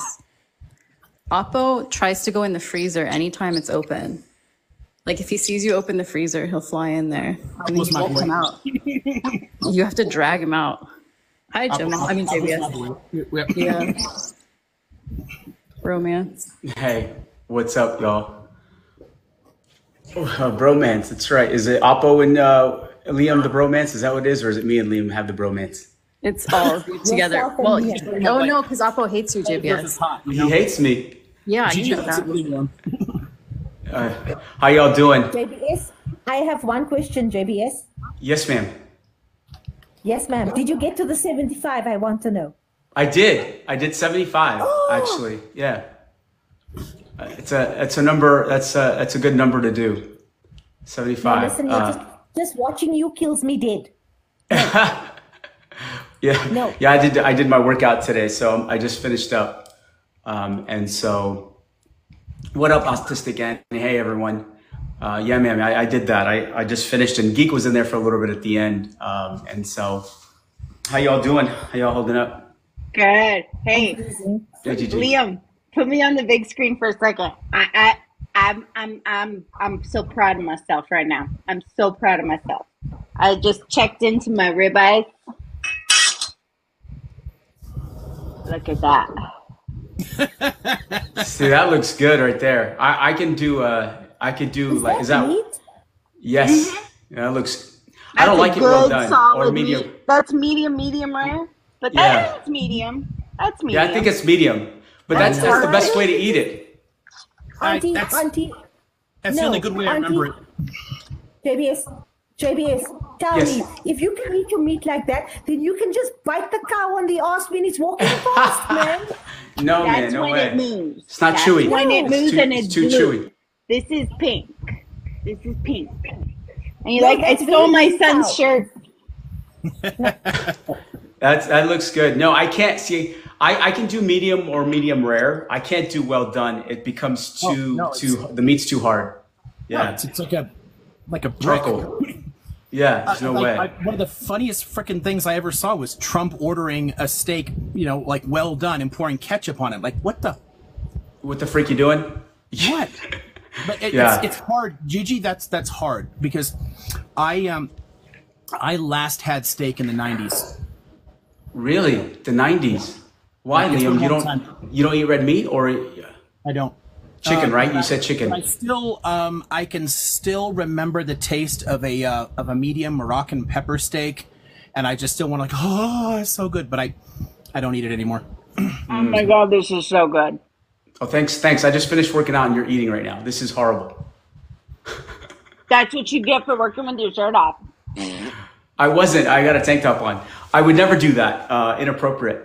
Hey, can I share a story real quick? And I don't mean to be, I promised I would share this young man's story. Oh, Liam, no. Can I share this young man's story real quick? And I'm not intending to be a Debbie Downer by any means. but I want to share with you the purpose of what we do and how it ties to this young man. So on June 13th, I was on Ali's live, Ali Ramadan's live, and Ali hosts a lot of journalists from Gaza, and it just so happens to be a weekend, and there was this young man named Akram who was singing. Beautiful voice, just great infectious smile, family man. He was a guidance counselor in Gaza, had a son and a wife that I just found out was pregnant. And I just happened, and I asked my daughter to sing that night as well, and she sang on the platform.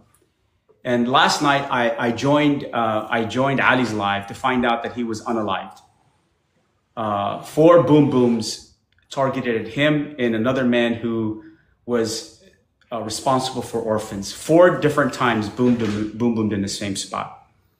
And so when you think about what you're doing and the purpose behind it, this young man is why, and many others, Akram is his name. And I committed to sharing his story and connecting personally and emotionally with every listener that comes up on these lives through chat or the panel, and tie a person to the actions of this right-wing government. To say that it's indiscriminate bombing at this point is the wrong phrase. It's deliberate. We all know it's 2024. Drones, aircraft have pinpoint accuracy. And we know that they're communicated with through command centers to determine what their targets are. But not only did they hit this site one time, 4 different times, 4 freaking times, if one wasn't enough. And so now his wife is widowed, his son is orphaned, no father. And I just pray that she finds the strength and the resiliency to move past this. And I know it'll take a long time, but I thought it was important to come up and share this live. And I hope that you put her in your prayers. And I thought it was important to share the story. So whatever you are doing to amplify the voices, to change the landscape, we need to continue to do that. And so please, I appreciate the time on this. Again, I didn't intend to be a Debbie Downer, but I thought we need to come together and share these personal stories. Because when I'm on a panel going forward and you're coming up here, if you're coming up to just spew nonsense, don't come up. Don't waste your time. Don't waste your time with me, because it's going to be a waste. That's all I wanted to say. And as you and Gigi are chewing food, y'all are getting me hungry. And so thank you for letting me share that, first of all. And Akram is his name. Can you all just put Akram in the chat for me, please? Just put Akram, Akram, Akram. Just Akram. And when you're ever talking about what's happening, it's great to tie a personal and emotional connection to this individual. So Akram, please, if you have a moment. And then we'll go from there. Liam, what are you eating, man? They're just little pita crisps. Just something to add a little bit of salt in. I sweat a hell of a lot in the backyard today. I bet. It's hot, man. Yes, Dharma, do you have a question? Yes, we can have some of your cheese, JB. You want some of my cheese? The cheese balls. The Lebanese. The Lebanese. I made Lebanese. Yeah, it actually came out. So I was concerned yesterday when I rolled it and put it into the mason jar. It needed a little more salt, and so I added a little more salt. And my wife made a sandwich. She goes, "It's actually pretty good." I go, "Are you sure?" She's like, "Yeah, taste it," and it came out pretty good. Lebanese. So for those of you that are interested, I made Lebanese homemade kefir cheese. My father and mother used to make this when we were growing up, and they would hang the straining bag over the kitchen sink. And so I made a little mason jar and put it into the refrigerator and strained the water for 2 to 3 days to be exact. And I put that video from step 1 to end, from ideation all the way to end, in the feed. So check it out. So it's really easy to make. You get plain yogurt, teaspoon of salt, stir it, drop it into the straining bag, let it strain for 2 to 3 days, and then the rest you can watch the video on. Extra virgin olive oil. I loved it. I'm going to try it out next week, inshallah. Inshallah. You get flatbread, pita bread, toast it really, really a little bit crunchy, and spread it over, and try it when the bread is warm. Lebanese is homemade Lebanese money. So Can you do that with ground black pepper and like lemon, and then put that? I mean, to put lemon on it, you just make sure it's not too salty, because then you're really like. But if you put lemon, it's gonna give it a really sour taste. But you could try anything with lebanese. You could put za'atar on lebanese too. Za'atar. Put za'atar on lebanese. That's good. You can eat so lebanese and grapes together with pita bread, or Grapes? yeah. So you could get flatbread, pita bread. Take a sweat, like a dip it with lebanese, and you can have green grapes alongside of that, or even watermelon, right, with lebanese. It's all good. My father used to do that stuff. No, sun-dried tomato. Hey, look, if you develop something new with lebanese, let me know, because there is no limit to what you can eat lebanese with. Soap Speak says lebanese and honey, all works. Let's see, lebanese and then fried eggs on the side. Man, and if you have semne baladia, which is like homemade butter, like homeland butter. Oh my God! Now you're getting me hungry even more. So, have you? Has anyone had don't lebanese? forget, kefir Yes. is really good for your gut. I didn't know that, but yes. So Is Lebanese different than Lebanon? Lebanon, the same thing, Anna. So it's kefir cheese when you go to the stores, primarily Middle Eastern stores, kefir cheese. It's just pronunciation, that's all. Lebanon. Now there's Leban, which is just yogurt, and there's Lebanese, which is the add of the salt. And so I made it with plain, what we call biblos yogurt, Greek yogurt, plain. And then I added a teaspoon of salt, stirred it, and then put it in the straining bag. Is it the Philistini pronunciation versus Lubanani? It can be, yeah. It's the language. I think Liam taught me this the best.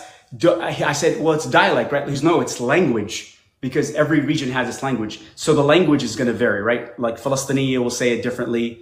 The Bedouins will say it differently. The Palestinian Bedouins will say it differently. The Lebanese will say it differently. Yeah. So every region pronounces it different. I have no idea where I picked it up, but I say Libna. Yeah. Yeah. So yeah, totally. And someone will just understanding.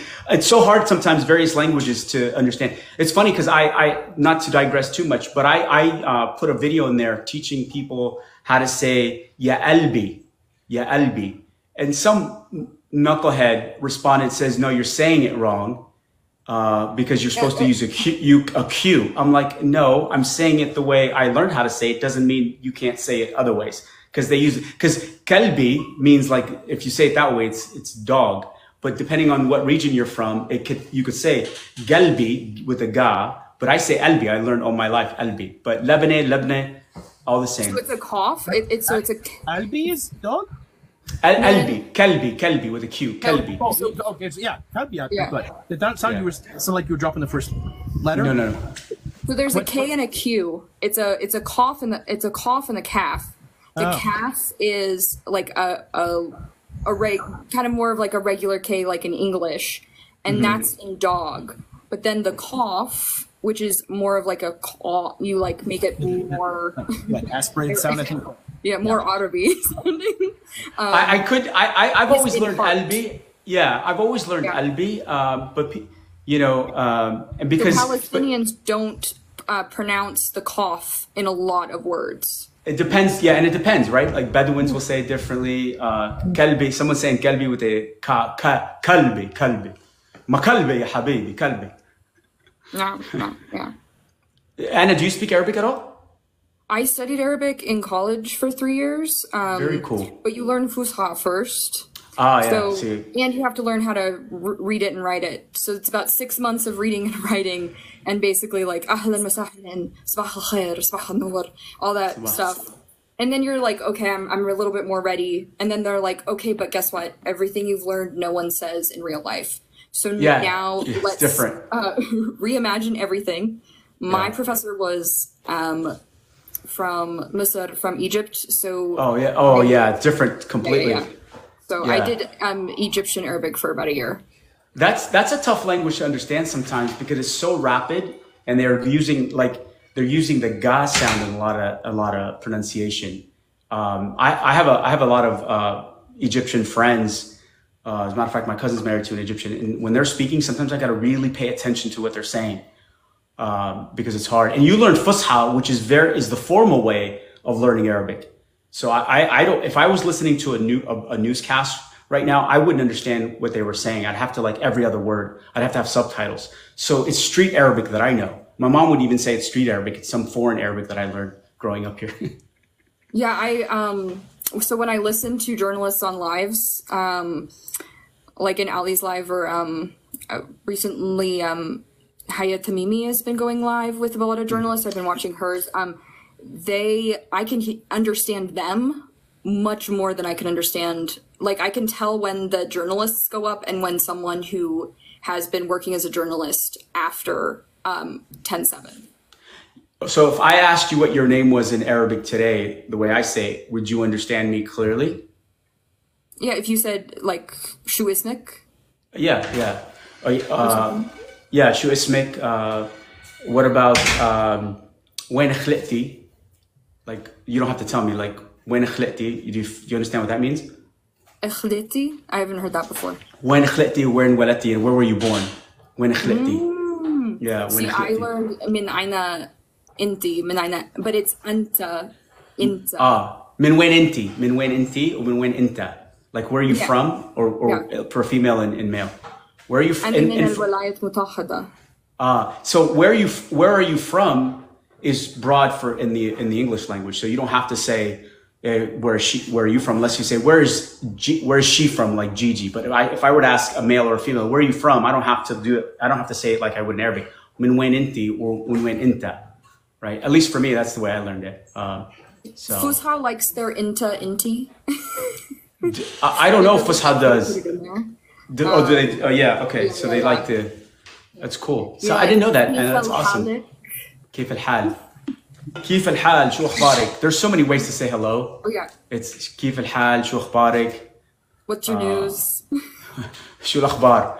Yeah, it's. My kids are like, why didn't you teach us Arabic? I was like, it's never too late to learn. My youngest, who's 13, I'm like, Baba, you can Google, and I can help as much as I can, right? Avo loves your pets, guys. Yes, Dharma. Yes, you need to go and fix your lion. Oh, fix your lion.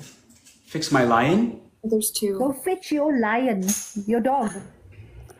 Where is my dog? Lying on the sofa. Your dog. Go fetch your dog. What? Don't you have a dog? Yes, he's upstairs in his room right now, chilling. My three daughters went to church for worship music, and my son just walked in to work out. Yeah, no, my dog. Yeah, my dog and I are my dog is not really my dog unless I'm home by myself. Everyone in the house takes care of Kai except for me. Unless Kai I want to play with. Kai doesn't play much, and so when he's chilling with us, he's just really chilling. Like I posted that video, he was just really ready to go to bed, and my daughter was staying up late that one night. And he actually waits until my oldest is ready to go to her room. He won't move, and he's literally like a baby saying, "Okay, mommy, come on." And he'll get up and he'll walk towards the room until she's ready to go upstairs because she is his mom. Like, Mom, come on. I really want to go to bed. I really want to go to bed.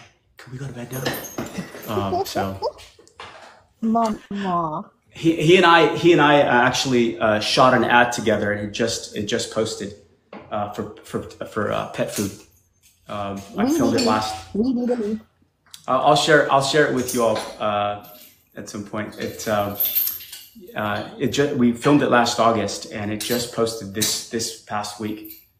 One of my friends came across it. He's like, "Hey, were you just in this ad?" I'm like, "I don't know," and it just came out. So I didn't think it would come out, but it finally came out. Well done. Well done. Thank you, Dharma. Is that a cat? Is that a dog, Dharma? And then two dogs. Gigi's got a dog. No, I got my doodle. Put Liam on big screen, y'all. Take me off big screen.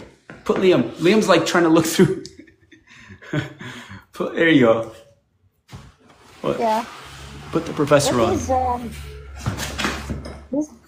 This is my cat Mukadis. Penny Lane, say hi. Penny. Make sure you show your face, Gigi, so so Liam's live doesn't get. Penny, say hi. Look at that.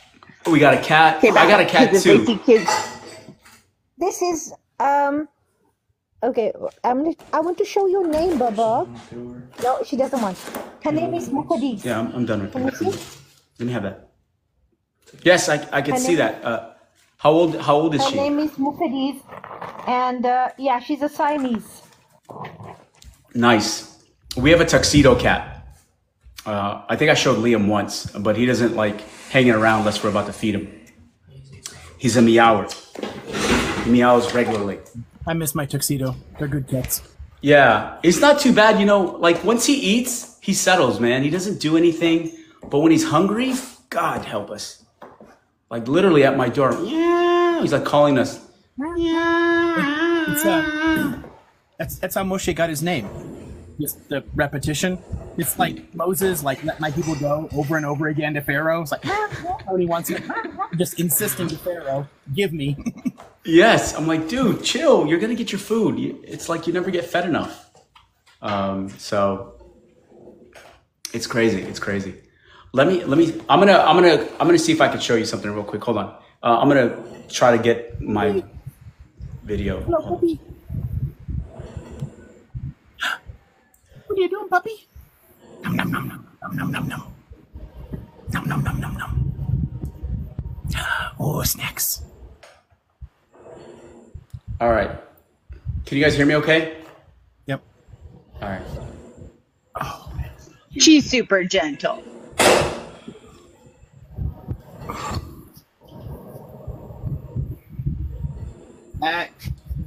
Come on. 9.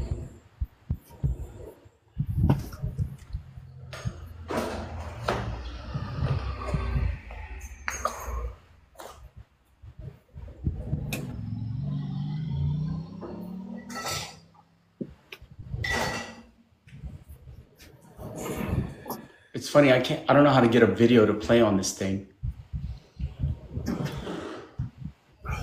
Are you going to show a screen to play it? Yes. A green Yeah, screen. they're not going to like that. Oh, green screen? I don't think you can do that with the video.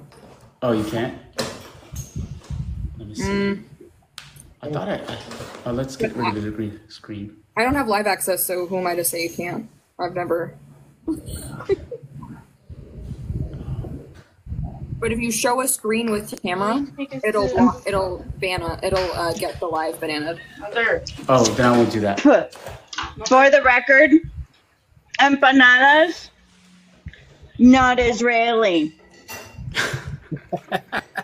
Gigi's funny. Gigi's funny. So Anna, I can't show any video on here, even if I pull my computer in. Is that what you're saying? Like a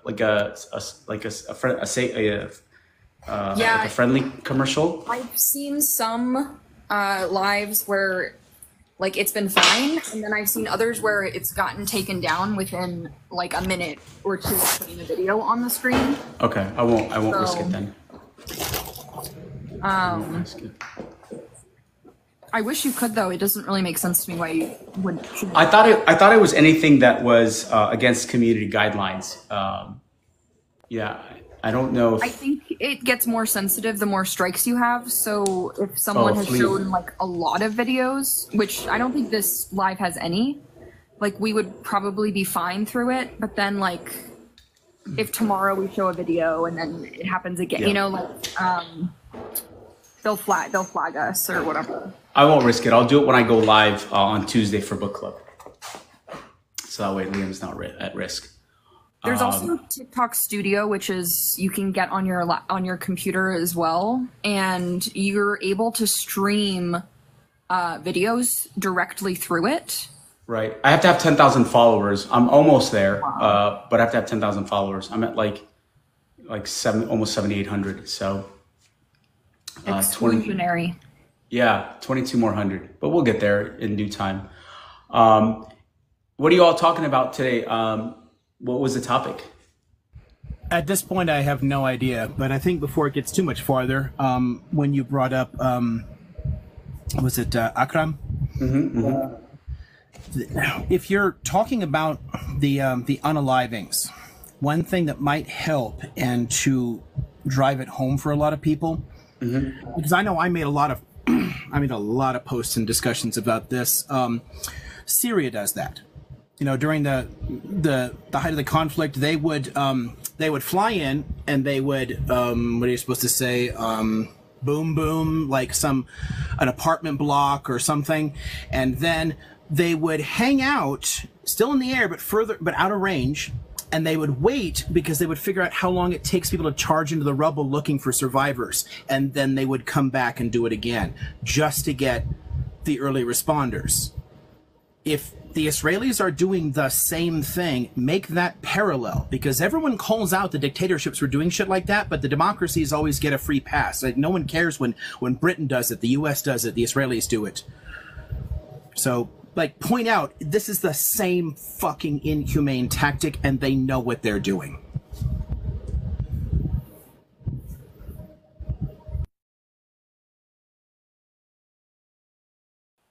You're muted, JBS.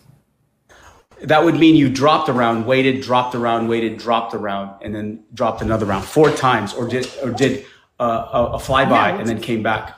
Which is an unusually high number even for the Syrians. So you can, by pointing that out, by making that parallel, you can show them, look here, the Israelis are being worse to them than a fucking dictatorship is. Yeah, it's disgusting, man. It's disgusting. All right, I'm going to drop for a little bit. You guys, Liam, did you share with them that we're publishing our 6th episode on Monday? Oh yeah, no. So the 6th one goes out. It's the any bigger topic, since we try to keep these to an hour and a half, gets spread out. But it's the first part of a look at the beginnings of Christian origins, and then we'll come back to it a time or two, and we'll keep fleshing that out until we get into like the 4th, 5th century until Christianity is super recognizable. And then we can do that for other ones too, because it's honestly, I find the anthropology of religion fascinating. I mean, I love seeing like where the traditions come from and how they work, because they're all beautiful in their own ways, you know. Yeah, and we're excited. And we were talking. Liam kicked off the conversation with something we covered in the book this last week prior around. I think we talked about evangelical Zionism, and I think that's kind of how we kicked it off with Christianity. So it's a great episode.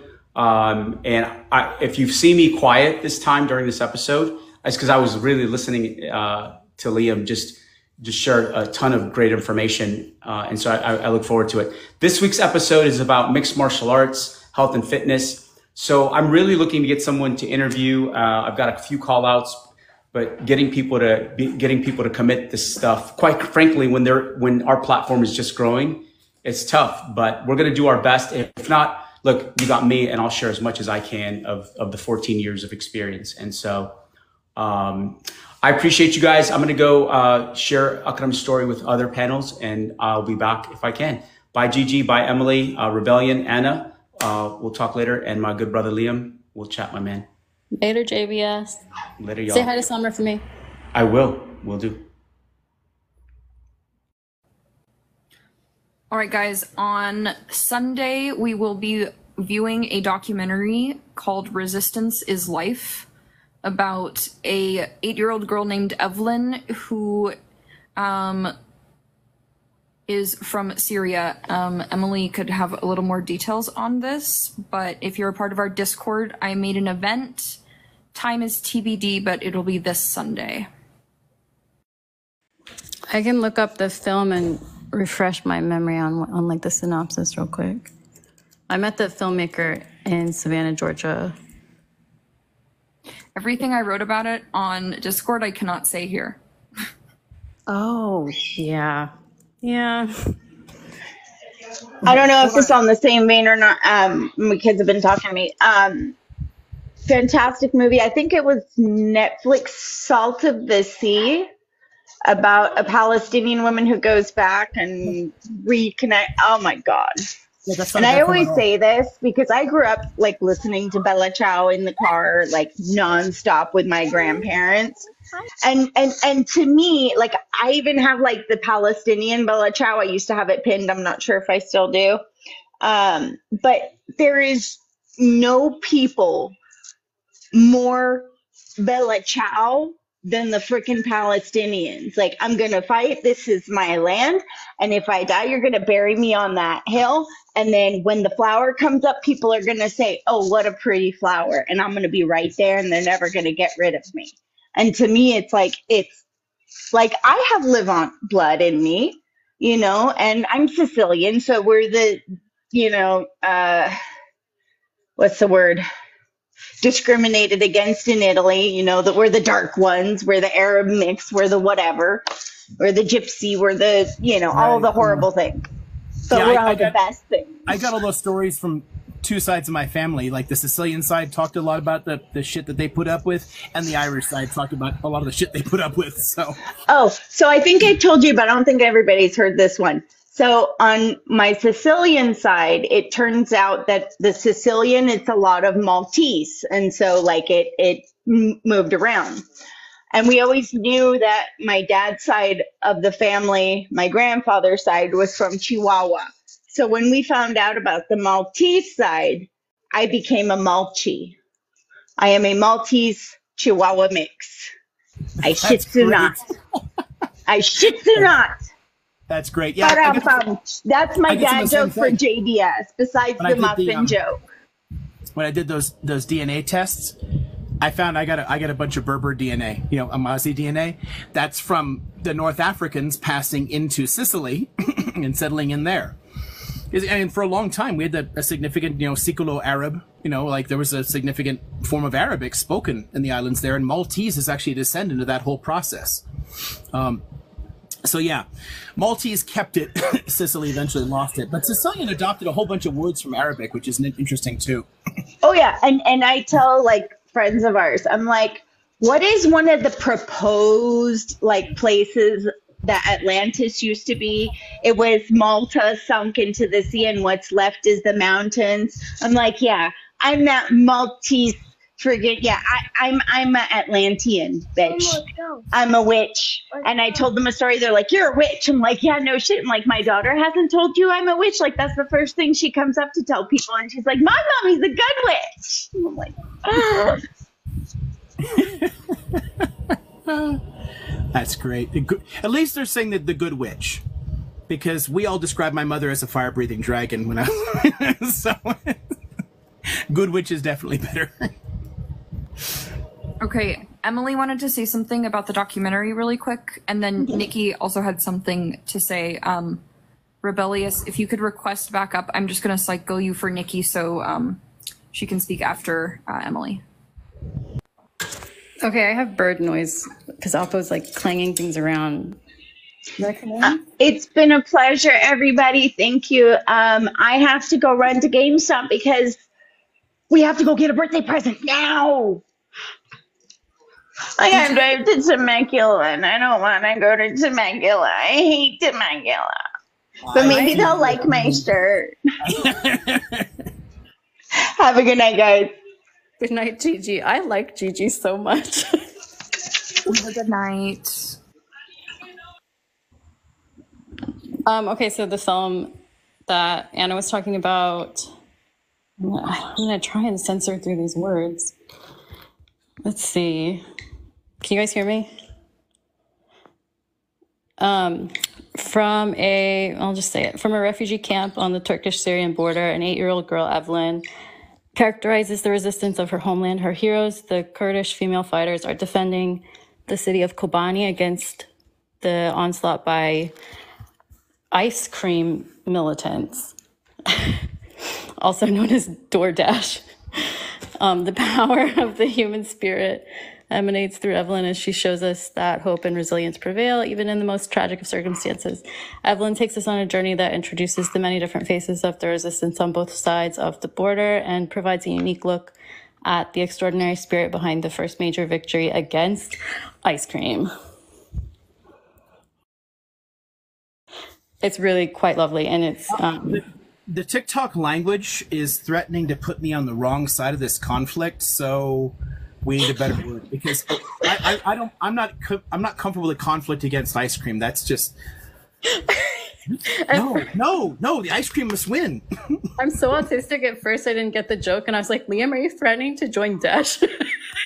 I mean, if they're ice cream, then sure. Do they have the ice cream monopoly? So let's not call them ice cream. Okay, DoorDash. Oppo's giggling at that. I mean, DoorDash is pretty evil corporation, right? So we can just use that. I'm good with that. Oh, and I think Rebel's Syrian Rebel from who's on Lives a lot. I think he's going to join for the documentary. So he'll have perspectives. Okay, Anna, where are we at with things? Do we have an order? Yeah, Nikki had Gifted was before Nikki, but Nikki had something relevant to this. So I really wanted to hear what she had to say, just so we could close out the topic. Yeah. Hey, can you guys hear me? You guys can hear me, okay? I hear you. Okay. Yep. Cool. Yeah. Going back to secondary boom booms. Oh, real quick. Here's my lizard. This is. Can you see him? There he is. That's Alex. Oh, cool. Literally, like the lizard. We were at the park, and this lizard literally crawled up onto the table and into my backpack and was like, "Take me home." So I'm like, oh.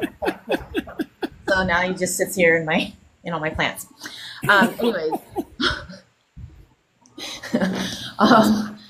yeah, well, maybe you won't get as many bugs in your house, so that's cool. Yeah, right. We don't have anything now. Maybe it's a reincarnated family member. Not sure.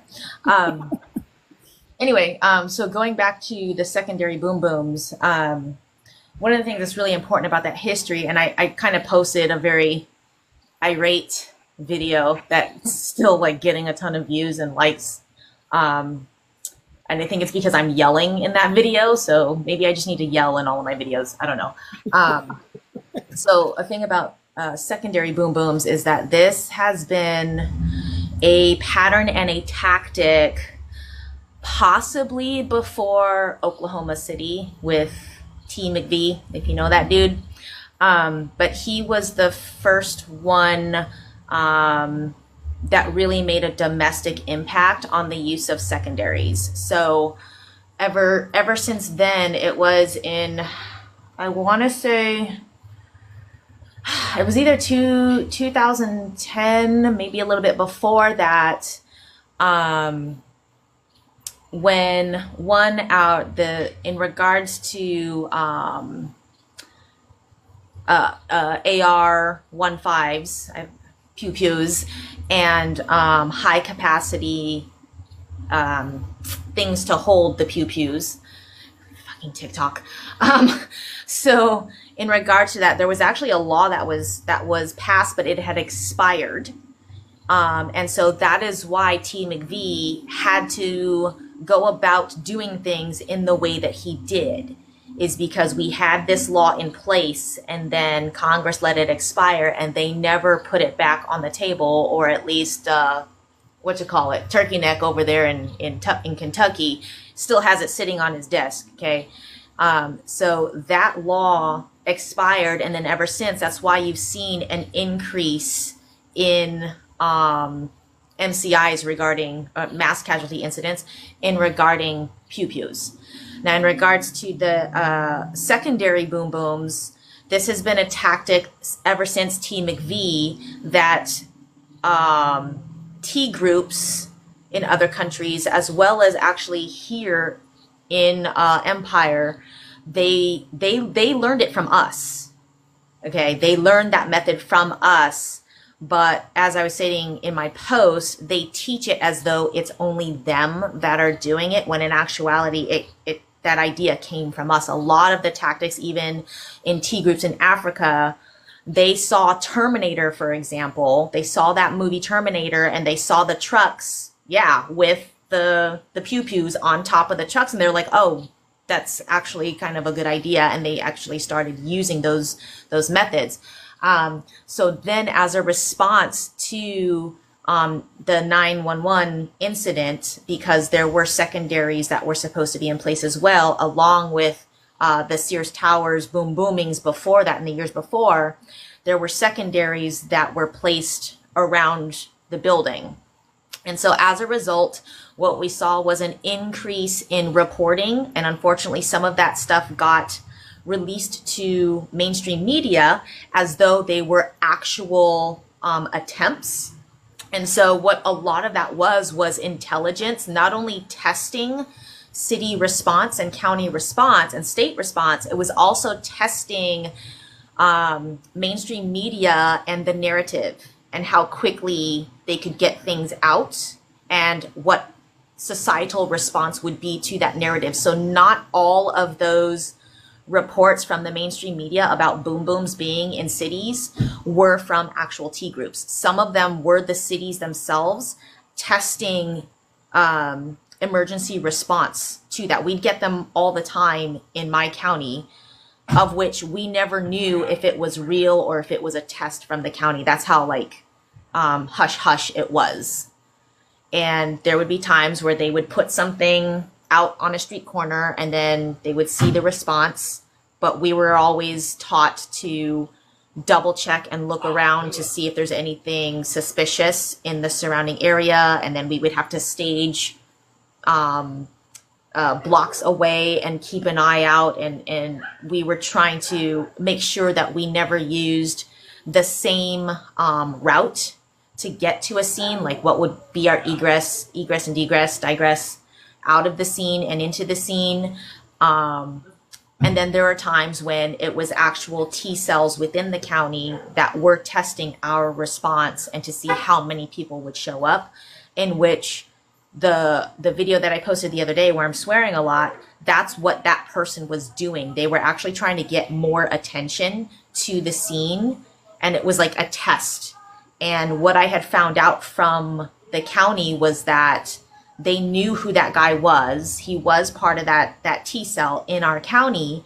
And so what they ended up doing was they were like, nope, just let him go, because they were watching him and they were trying to figure out what their next steps would be, what they were actually testing. And it was like, it was a whole big deal.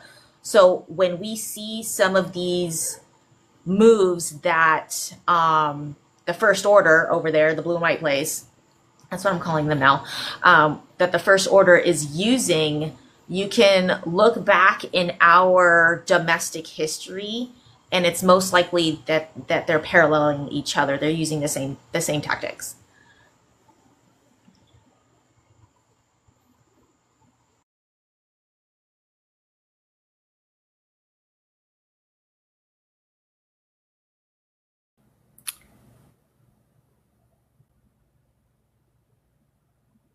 Can anyone else hear Liam?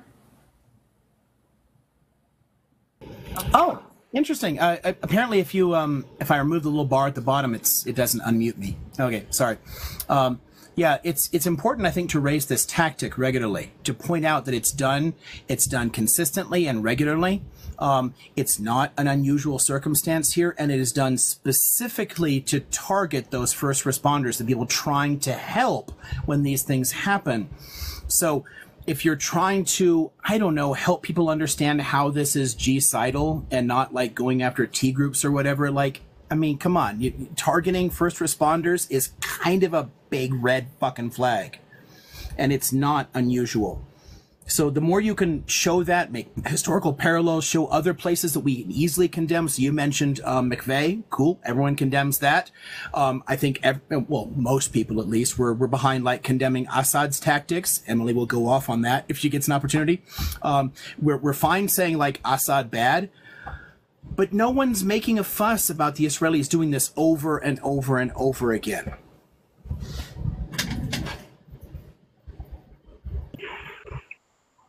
Yeah, I mean, I think it's just because too that, you know, they're in a uniform and they look official. And so it's like, oh, this is something that's supposed to be official. Therefore, they're supposed to be doing it, you know? And it's like, it's that fine line that like really makes the difference with,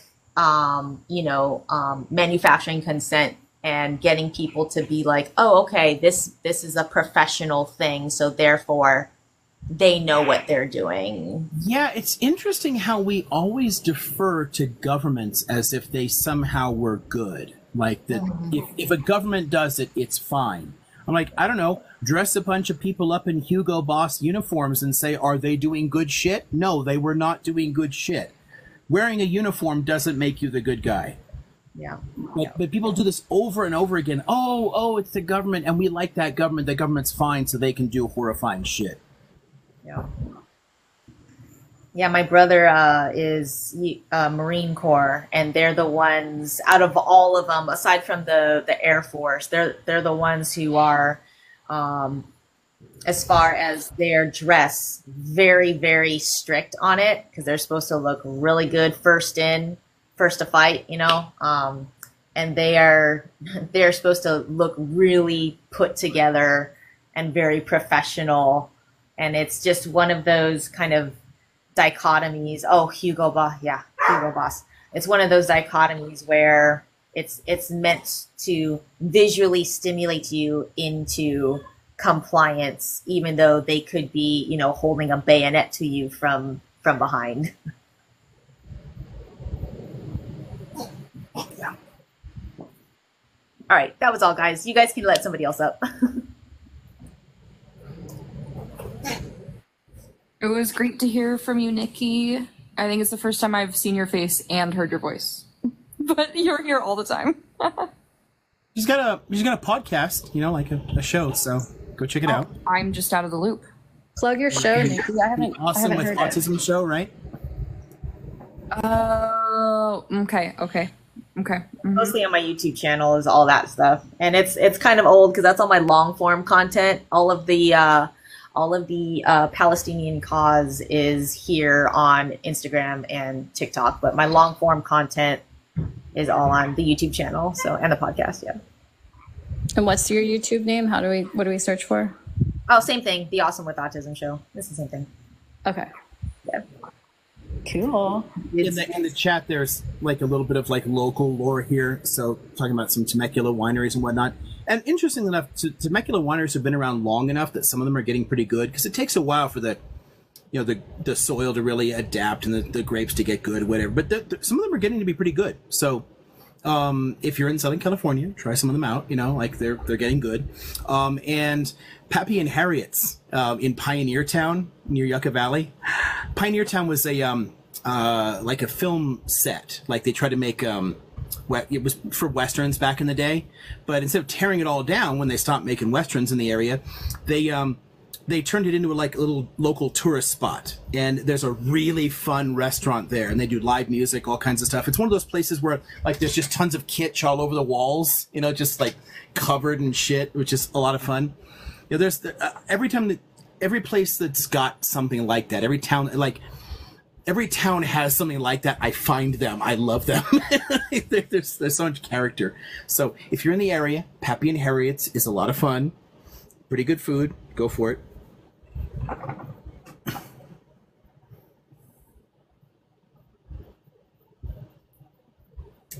Okay, where are we now? Gifted was next, and then we'll have spiritual tech after Gifted. Do you have a Sounds like you're going back and forth with Gifted about the local. I know. Hey, Do you have a let's talk question? about Poppy and Harriet's in Temecula. I have like 4 things saved up because I've been on since we started, and I've been saving up my items. JBS is not here anymore, but he was talking about Lebna, and the thing that really like pings for me every time people talk about that food is that it's a solidly Mediterranean food, and I feel like everybody forgets that the Mediterranean is hi, I'm big. Let's look at my mountains. The Mediterranean is like all the countries that are on the Mediterranean, right? So it's like France, Italy, Greece, and then we always skip like the one whole big ass coast, and then Lebanon, the Middle East. It's like the whole of Palestine is like one side of the Mediterranean, and Americans worship the Mediterranean diet. Why are we not? Oh. Sorry, I got distracted. I'm sorry, your torso is cut marshmallow. off. Okay, I'm sorry. Your torso is cut off and I can only see your top half. I know that you're swimming, but I don't want TikTok AI to think that you are not swimming. So I put the top back on. It's a small marshmallow bean. I love it. You think that they would catch you just for bare shoulders? Oh, I have a there. It seems more inappropriate somehow. Sorry. TikTok is scary. Here. There. Anyways, I I just feel like we worship Mediterranean food so much, and then we like don't acknowledge that the majority of what we call Mediterranean food is Palestinian food. And even if it's called like Greek food or like Turkey, it's Palestinian It's food. Greek yogurt, or God. yeah. You have to make everything Greek to make it palatable for people. Like, what the fuck? But then if you ask people what is Palestinian food, I would feel like the majority of people where I live have no idea, and yet they eat it all of the time. And they call it Greek food, or they call, I mean, like Lebanon is the land of milk. Okay, you can have the yogurt, fine.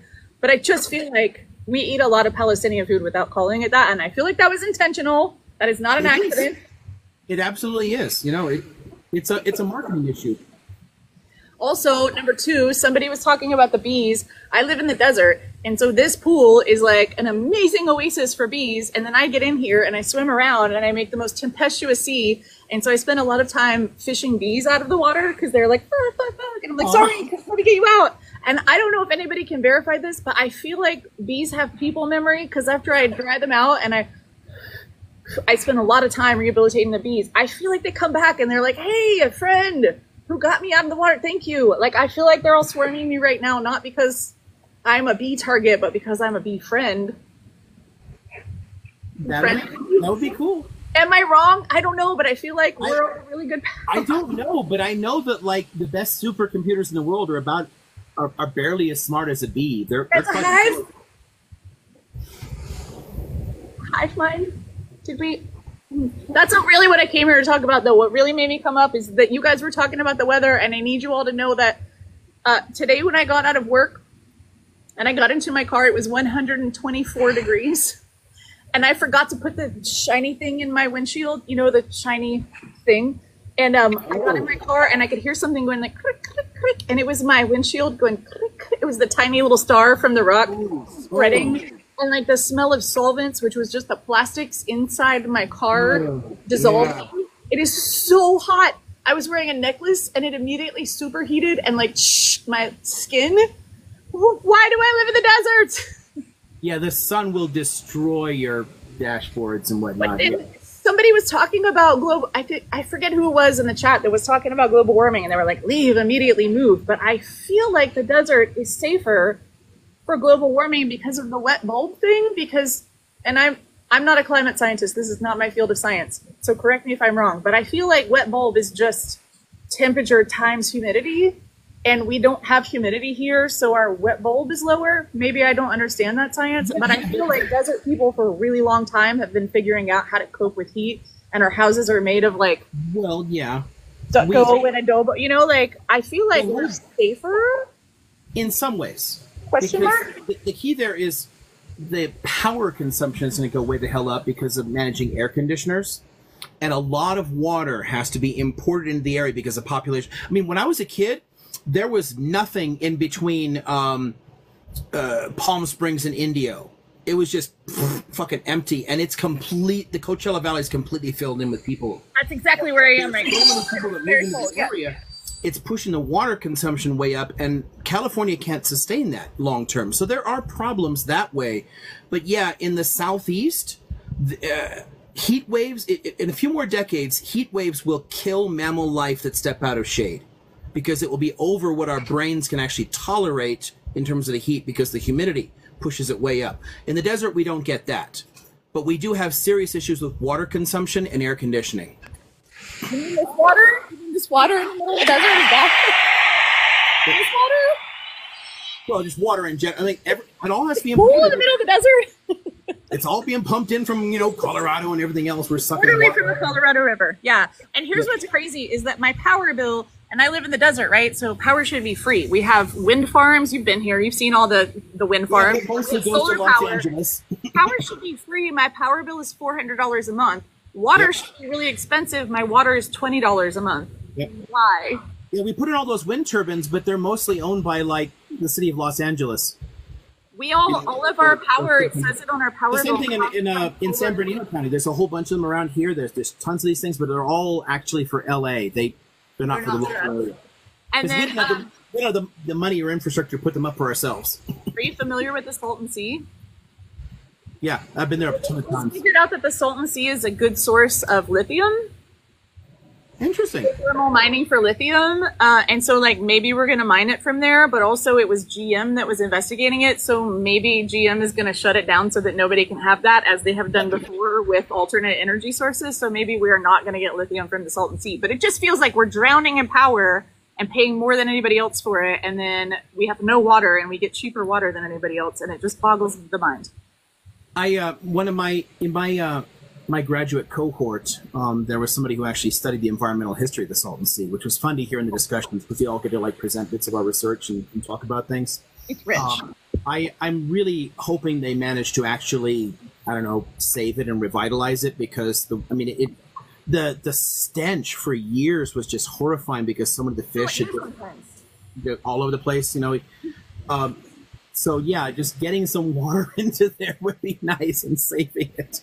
There's a great documentary about it on Amazon. You have to pay $9.99 for it, but it's a documentary by John Waters on the Salton Sea, and it's called The Plagues and Pleasures of the Salton Sea. And it's, a couple of decades old, so if you go there now, you won't necessarily find like the naked man on the side of the road with his sign, but it is really, really worth the watch too. What's the there's this city, is it Slab City, I think? Slab City and Salvation Mountain. Yeah, they're also covered in that documentary. If you're in the area, like, totally check out Slab City. It is just don't go in the summer. Amazing. Like, and for Christians too, because a whole lot of it's like Christian themed art. But they basically like just painted this entire fucking thing. It's just amazing. That's Salvation Mountain. That's separate from Slab City. Salvation Mountain is the big. Same area, but yeah. Slab City is separate from there and has a different. It has like more of like a metal art vibe, like burners who do meth kind of vibe. Salvation Mountain is a different. Yeah, I mean, it's a lot of people did the video for TikTok. Wait, off the grid and everything, but on TikTok, it's where Kesha did the video for that song about praying when she like left the guy who stole all her art. Sorry, I feel like I'm talking to the wrong audience right now. Kesha the pop star got totally ripped off by the super predatory guy who managed her and then stole all the rights to her music. And when she left there and did her first song called Praying, she filmed it on Salvation Mountain, which makes it even a cooler spot to visit because that's a really good redemption story. Neat. Kesha. Anyway, Kesha would be a part of your life. Scene, it's sort of fascinating, just like local culture. It's honestly amazing to me that no one's gone in and like screwed that all up somehow, It's getting pretty dark at Slab City. It's not what it was a couple of decades ago. It's getting pretty. It doesn't have new energy moving into it. It has a bunch of older people with some like long-term substance use issues and some crime issues that are obviously neglected by like local law enforcement. Like, screw you, you don't want us. Which, like, great. I also would love to be neglected by local law enforcement, but they're in the absence of some other community care to deal with acts of harm. You just get acts of harm and a lot of fires. And then like the heat's getting hotter and they don't have. Well, there's that. Yeah. There, like it's getting harder to be in Slab City. It's especially you're paying $400 for AC. That's the key. Hey. That's the big problem for desert life in general is we got to get that somewhere. And right now, almost all the power in California is coming out of natural gas. So it still is a problem overall, but if we manage so much power into renewables, then less a big deal. And everywhere I drive, there's wind turbines and there's solar panels, there's solar farms. Like, why do we not have enough energy? I know that it's intentional. I know that I'm begging the question. Like, it's all used to lower the electricity bills in LA County because there's a lot more people there and they vote, and so yeah, it's fucked and yet up. We all still have brownouts. We all still don't have enough power somehow. I get brownouts every year up here. Like they don't invest in our areas at all. They just take the resources for LA. So you can't have brownouts here though. When it's 120 degrees, you can't dim the power. Like we need full power all the time. And personally, I need it to be 65 degrees in my home while I'm sleeping. Like I cannot have a brownout. I don't know how people are living in this desert and not having all the benefits of the free power that is literally falling from the sky in the desert. It just is mind-blowing. Capitalism. I know that's the answer, but like, so can we all cooperatively go in and buy ourselves a wind turbine? If we're getting ourselves what was that ranch property you were finding on the hill there? Like, how much does it cost to own and maintain a wind turbine. And you know that thing where you can go on Amazon and buy pallets and just sell them? Somebody I know did that. I don't know if you guys know what I'm talking about. You can just buy random pallets of unsold stuff from Amazon and then sell it. And my friend bought one, and it was literally all the pieces to a wind turbine. And she was like, do I put this in my garage? Like, what do I do with this? How do I sell it on Craigslist? That's awesome. You could just have it. Maybe she still has it. We could buy it. I'd buy it. We could have a wind. Actually, I'm going to text her later and find out if she still has that. Wind turbine, anyone? Anyways, that's all I have to say. You get hella good breeze in the high desert, especially. Like, there's so much desert here. You're in a mountain. There should be like wind. Yep. But it's all poor people that live out here, so we don't get all the cool infrastructure. So it's all poor people that live here too. It's not poor people that live here, as in own second homes, but the people who actually live here are quite poor, and we don't get any wind turbines. Yep. So for our future commune, as we make sure, like this is solar and wind. Yeah, we just did that at my father's place. Has a ton of solar panels on now, so he's off the grid finally. That's a really good spot to be off the grid. Like power speaking, I don't know how people be off the grid there with water. Do you have a well? Like what? Do you get it trucked in? Is that off the grid if you're bringing it in? He's not off for water. No, he's still on we need water. The aquifers can't handle it anyway, so that there's just not enough left. My place in Elsinore, I was on a well. In Elsinore? Yeah. There's water there. There's a lake. I had a place in Terracotta, which actually was an old ghost town. It used to be a mining town, but it was shut down in the 1920s, and then the land was annexed to Lake Elsinore. I lived in that, so my closest neighbor was a mile away down a dirt road. It's really hot there. It is really hot there. Well, it's a fun case. If you want to show people the impact of global warming, pull up the summer averages in the 1990s and now in Lake Elsinore, because it's 20 degrees higher. It averaged the 80s and it averages the hundreds. Hello. Like, that's a problem. But yeah, my place there was, I was on a well.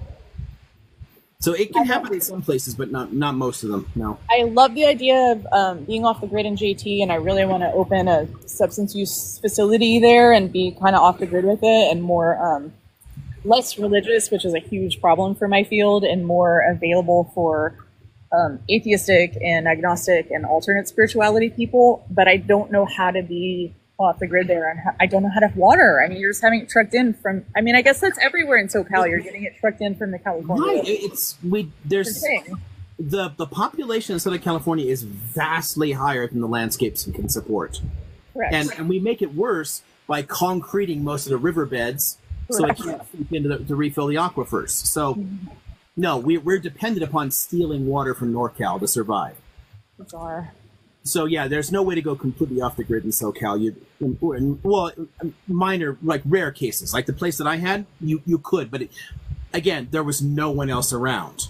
But even there, you shouldn't, because you're tapping into aquifers and they're all massively depleted. And I had to have like really significant filters too, because by this point, a lot of the water coming up is pretty damn dirty. Yeah. Because they're getting low as hell. So all kinds of junk's getting in there. Yeah, you're getting the sulfur, but you're also getting like weird bacteria and. Yeah. No, I had a really elaborate filtration system. Well, I don't know how we're doing our commune down here, but I propose that we also have a wind turbine. That is what I've added to the discussion. Because wind and solar. Yeah.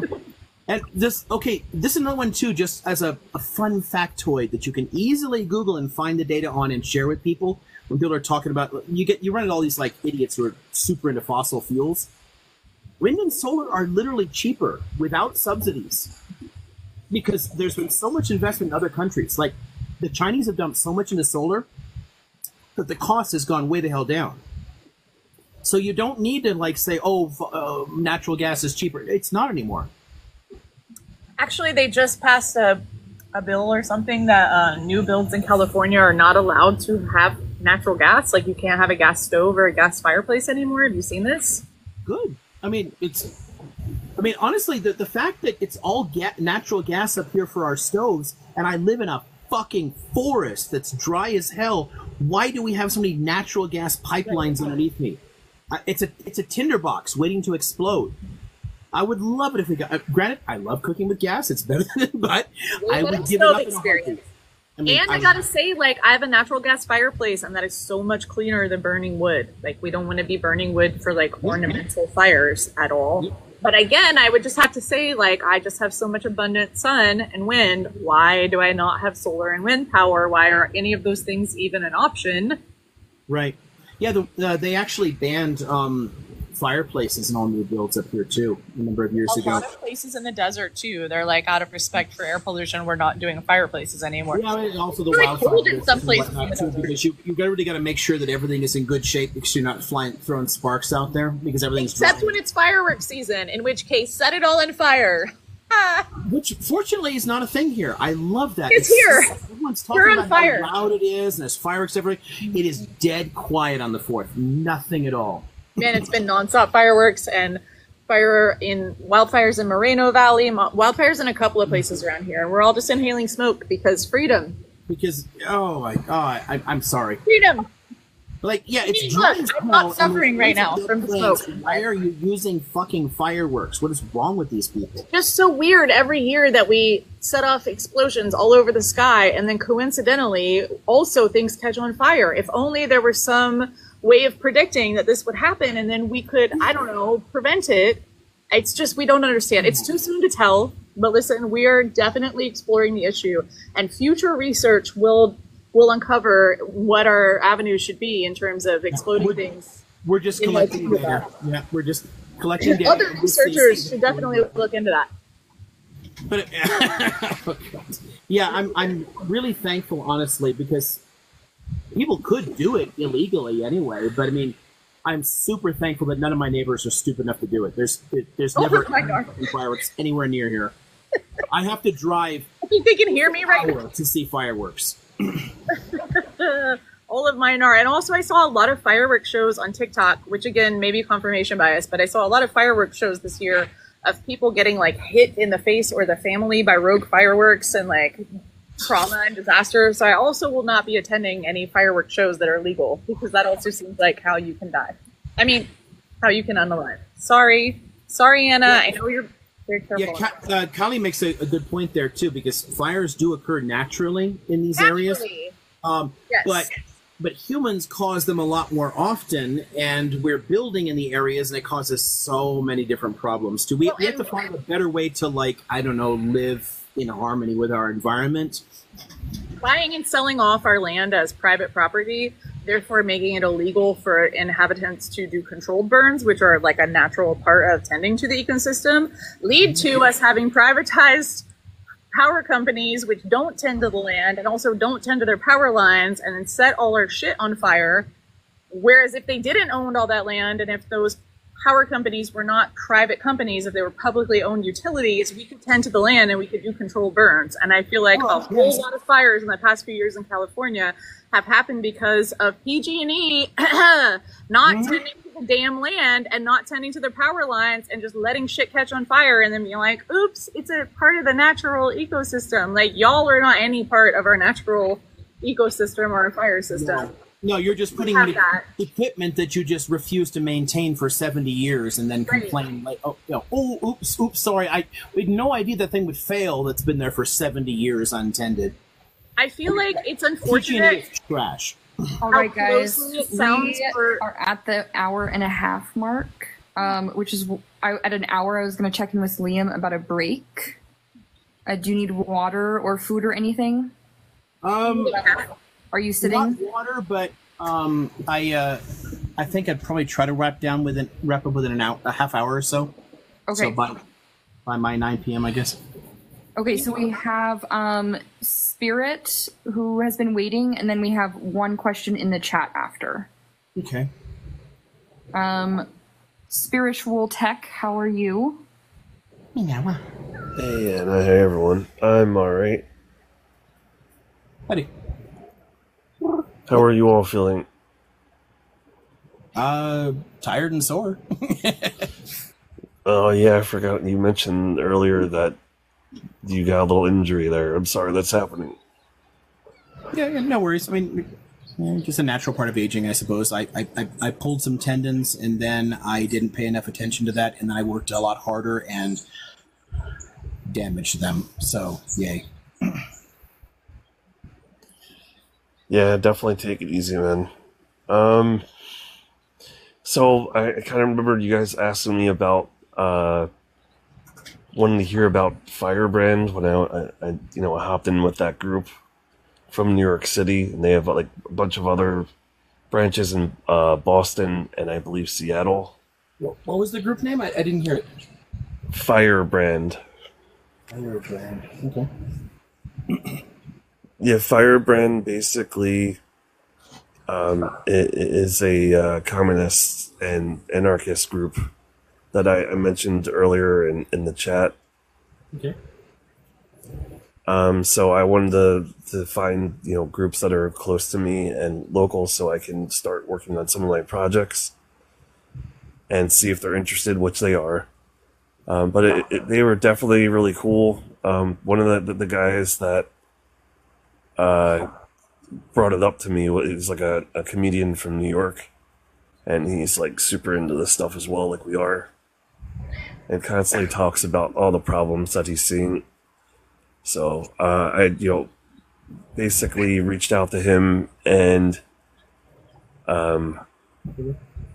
connected, and he gave me the invite to one of their first meetings. They meet on like every Tuesday, so it's they're pretty decent. I mean, I know we were joking about how they were saying that they're respectful and into Marx and Lenin, and you're like talking about they sound kind of like tanky. So it's like and well, they did mention in their fine print that they don't like Marxist Leninists, but then again they're I mean, yeah, again, you can take really good things out of Lenin and still not be a tanky. So I'm not saying it has to be, but yeah, still, I am very, very nervous around any kind of power accumulation. Definitely, I feel the same. I'm, as soon as I start, feeling like there's going to be a lot of aggression and like talk about anybody arming themselves and going after what, and trying to make things like, oh, we're going to have to form our own state. And it's like, yeah, no, thank you. Yeah, been there, done that. Doesn't work very well. Yeah. But no, that was really the one update. And then someone earlier, you guys were talking about energy and so on. I wanted to make my comments on that. So I mean, like there's obviously there's lots of different things that are happening. We got wind and solar and water powered stuff, and I'm sure you all have seen the things like the sodium powered solar plants, where they basically use molten salt,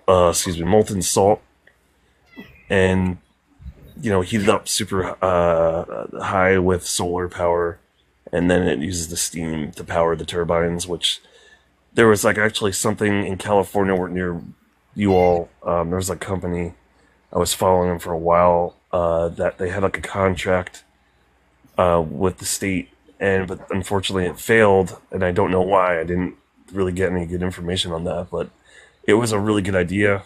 I mean, molten salt lasts for about So go ahead.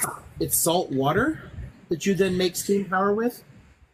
So basically, it's like sea salt, or standard salt in general, that's unprocessed, and they put it in 2 different tanks. One tank is with the salt. The other tank, it transfers the high pressure steam that it creates when it's molten, like from the sun. Basically the panels collect the sun rays. Yeah. That's fascinating. Think about the potential if you combine that with desalination plants. Because one of the biggest problems with desalination for water, because we're eventually going to run out of water. The population for humans is getting too high, especially how wasteful a lot of humans are. If you set up desalination plants run on renewable energy, one of the big problems you've got left over is all the frickin' salt, and salt can really damage things. You got to find a way to do something with it, right? And there's only so many uses for it. If you turn that then into power, that's a really good use for that. Oh yeah, and I was shocked when I found out they shut it down, the project, and I was just like, there's other ones, but that was the biggest one. All down the San Diego coast. Why don't we have like desalination plants and then sodium power production? What the hell? Well, then I wonder if that's in any way connected to the lithium mining that's happening from the Salton Sea and how salinated it is. Is that why it's easier to mine from there? Does anybody know? Question mark? Don't know. Yeah, I'm not sure about that. That's something I have to look into. But I mean, I'll get somebody I could probably ask. I could probably find him. Hold on, I gotta. No worries.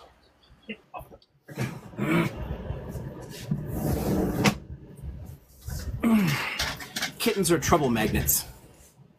Hi. You're not supposed to be up there. Yeah.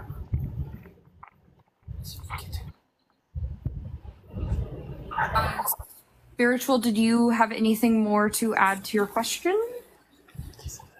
Yeah. So just a little bit more about this, and I'll add one more point, and then you guys we'll switch it out. But so again, to explain it, it's like they pile in the salt into a container, and then when the sun hits down on the receivers for the solar panels, it reflects it back down to heat the tank, and then again the steam from that it creates from the salt will pump through to another tank and fill up, and then push through towards the turbines, and it will power that way. They can they last about 70 years, and there's like next to no maintenance. So once the thing, once it, it gets to the end of its life, they can use the salt that's left over that's been depleted for fertilizer, basically. So it can be recycled, or salt. Yeah, they basically salt it becomes super destructive with fertilizer. That's one of the biggest problems with the desalination is if the salt gets out, it can destroy land. So how are they using it with? How are they making? That seems like the polar opposite. That there's some science here I'm not understanding.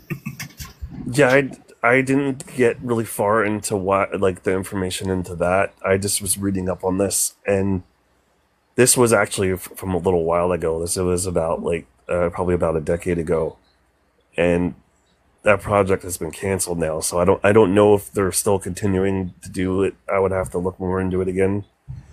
But from what it said in the information that I read, this was coming from an actual article that was written by a student going to one of our universities here. I'll have to forward you the link. But they said it will. Go ahead. I love the idea of if renewable power is getting so much less expensive, right? And one of the biggest problems with desalination to solve the water crisis in dry areas like where I live and Gifted lives is we need fucking water, but desalination has so many downsides. It takes a tremendous amount of electricity, and it has all the salt byproduct.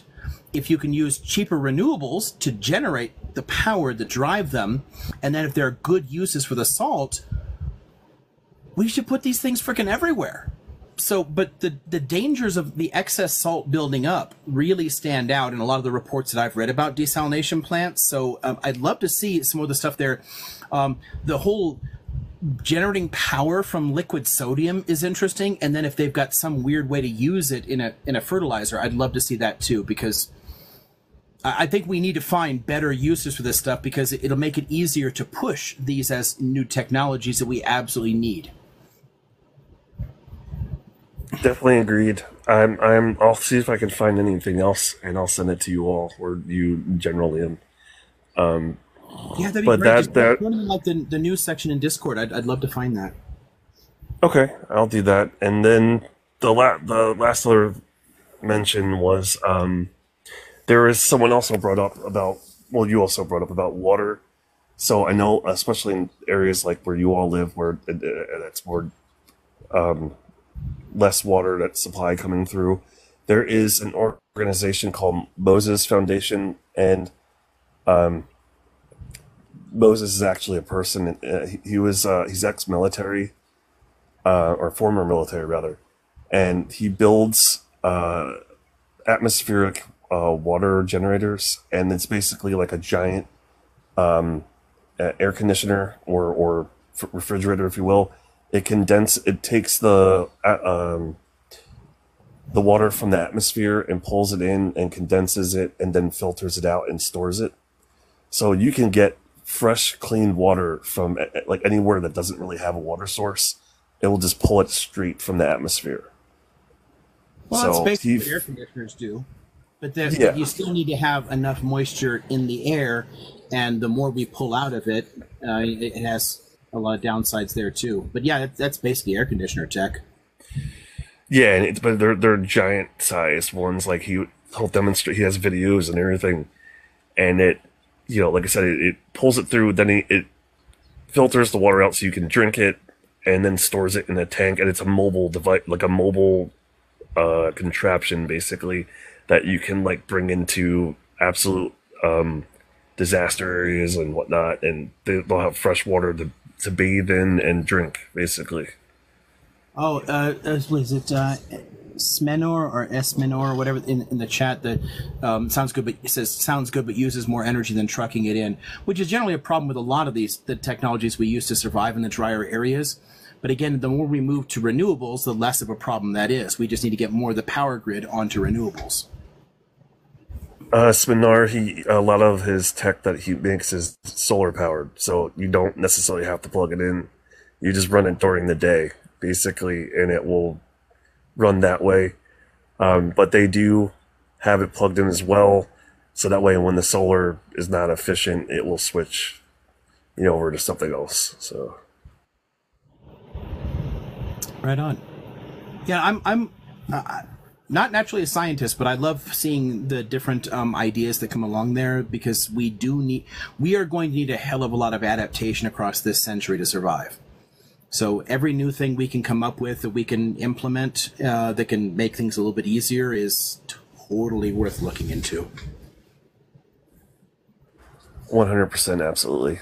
We spent 2 centuries doing the wrong thing. Yeah, we got to mitigate some severe damage. Yeah, I think that's our best option, is definitely to figure out ways to protect ourselves. As I don't think we're now at a point where we're not going to be able to stop any of the any of the climate stuff from happening. It's just really protections now. Yeah. But that's all I got for now. Whoever's next, you can pop on now. If I may, Emily. What? Is that okay? Is that yeah, okay? go ahead. I was just saying hi to Tamara. Yes. Good evening, Tamara. How are you doing? Look at that. Yes. Our friend Tamara is here.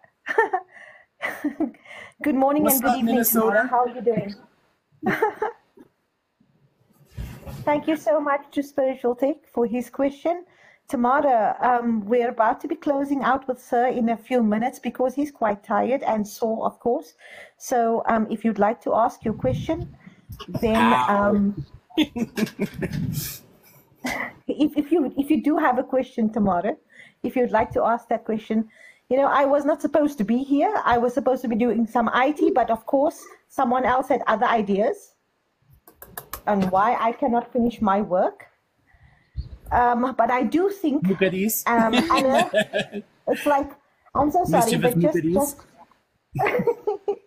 it's like, I know that usually myself and Erika, we mod and we do a fantastic job, and Sir's very appreciative of us because we are very appreciative of him. But even as I'm here on the panel tonight, Anna and Emily were taking first and second care, and that's, we all do a very good job of looking after the live and looking after Sir and being respectful of his time. So thank you to Anna and thank you to Emily. And this is why I've also just been very quiet, taking the back seat, because they also have to take the reins sometimes.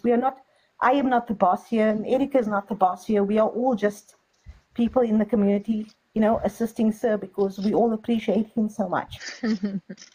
So Tamara, yes, we do. The seat is yours. Can you hear me?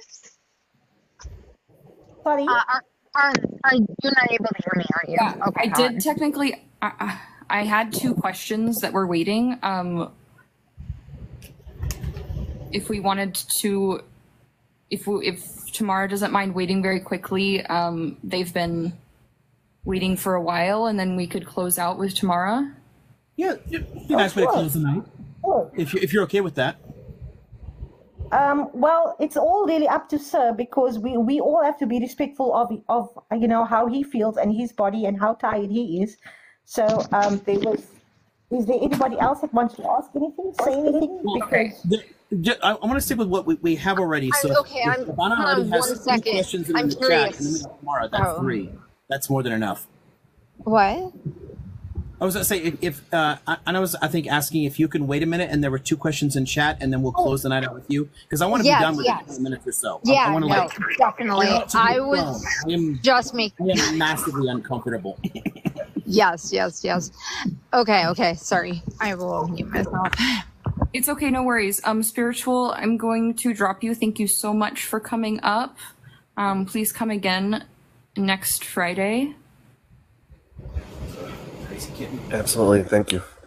Thank you. Okay, our first question was by someone who I forgot their name, but they asked, how serious is Project 2025?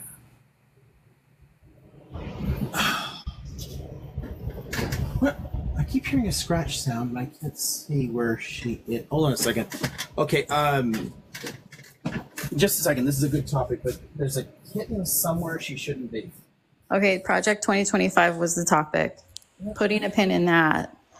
Tamara. Yes, that was the question I was trying to remind you of, Emily, of was it Malibu or somebody who was saying, sir, how very serious and how very dangerous is Project 2025?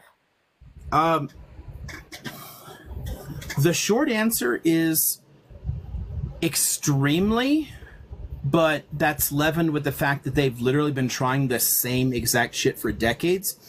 What's interesting about Project 2025 is that they have done such a good job of radicalizing conservatives into fascists that they can be much more blunt about the goals than they ever were before. And that, I think, makes it more dangerous. So we do need to take it seriously. It's not just some blue MAGA conspiracy to try and get everyone to vote for Biden or whatever bullshit. It actually is genuinely bad, but it's also not new. I mean, they have been proposing things exactly like this for a long fucking time, but a lot of them were very difficult to pull off, very difficult to actually get through and implement. And there wasn't a lot of broad popular support for it, and there is now. I mean, actually having for 4 years a neo-fascist president has really primed that base, and I don't think that anyone should let themselves forget that Trump is literally the most popular Republican president for a century. I mean, since we started actually polling on this stuff. The base loves him, and that's a testament to 70 years worth of work by these think tanks to try and normalize these ideas. That's ultimately why Project 2025 is dangerous, because they've done such a good job of getting people ready for it. And honestly, I don't know if you guys have seen that little video of the, Heritage Foundation head saying, hey, yeah, we're in the middle of the Second American Revolution, and it will be nonviolent if the left lets us do it, by which they mean right-wing neoliberals. But the way that they code the language, the way that they say things, it's speaking directly to a base that is ultimately willing to use violence. And the fact that that is acceptable political speech, that's the part that I think should scare you. It's that the 70 years of groundwork have succeeded. We have almost no conservatives left in the Republican Party. They're all Democrats. The Democrats are a conservative party. The Republicans are not. And one of the things everyone should really be doing is stop letting the media call them conservatives. I don't give a shit what they call themselves. They're not conservatives. They don't fit any definition of what conservatism means. None. This is not conservative. It's explicitly reactionary and neo-fascist, and it is extremely dangerous. It's not new, but it's dangerous.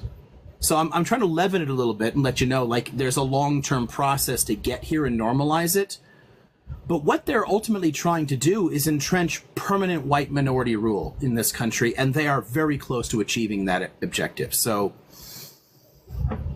that's fucked. All right. Thank you so much. Our next question was just a quick one from Bird, who wanted some clarification on what a tanky was. The term refers back to the Soviet intervention in Hungary in 1956 when the Soviets sent tanks in because the government there decided to reform and liberalize a little bit. Like, hey, you know, we want to be socialist, but maybe people should have some basic civil liberties and voting and shit. And the Soviets like, nah, bro, we need you in our block. And they sent in tanks. And the people who supported that, who said the needs of the socialist revolution outweigh the individual rights of ordinary humans, those are tankies. It's people who think that it's okay to use force to achieve an objective. So tanky is pretty much the polar opposite of most forms of anarchism, where you're saying, like, maybe power is not a good thing.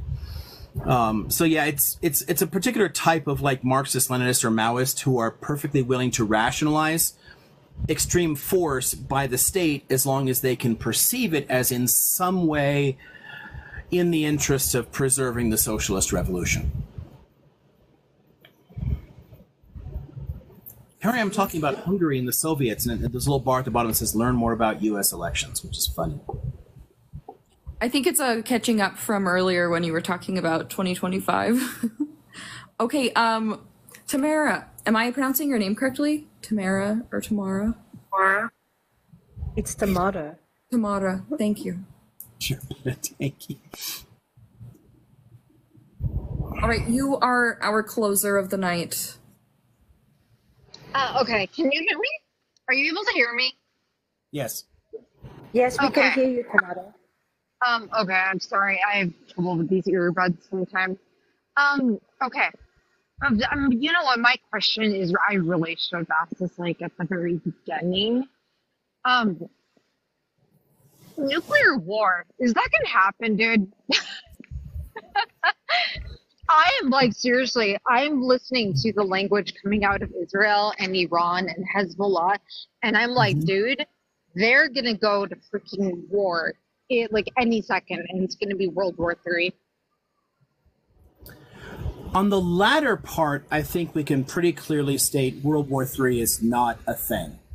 There's no realistic prospect of a conflict on that kind of scale. But a nuclear exchange is actually more likely now than it was at the height of the Cold War. And that's not new either. The proliferation into places like South Asia has been a significant problem. North Korea is. Obviously, Israel is. If countries feel pushed to a last resort, they may do it. So, I mean, I think one thing you can follow is look at the Union of Concerned Scientists keeps their doomsday clock updated every year. And there's a lot of data they put into that. You can look at the criteria they use to make their calculations, and you can see just how fucking close we are to a nuclear exchange somewhere in the world. But a nuclear exchange of that sort is not like the Cold War propaganda. There's no realistic prospect of, like, the Russians and Americans or the Americans and Chinese, like, nuking each other out of existence.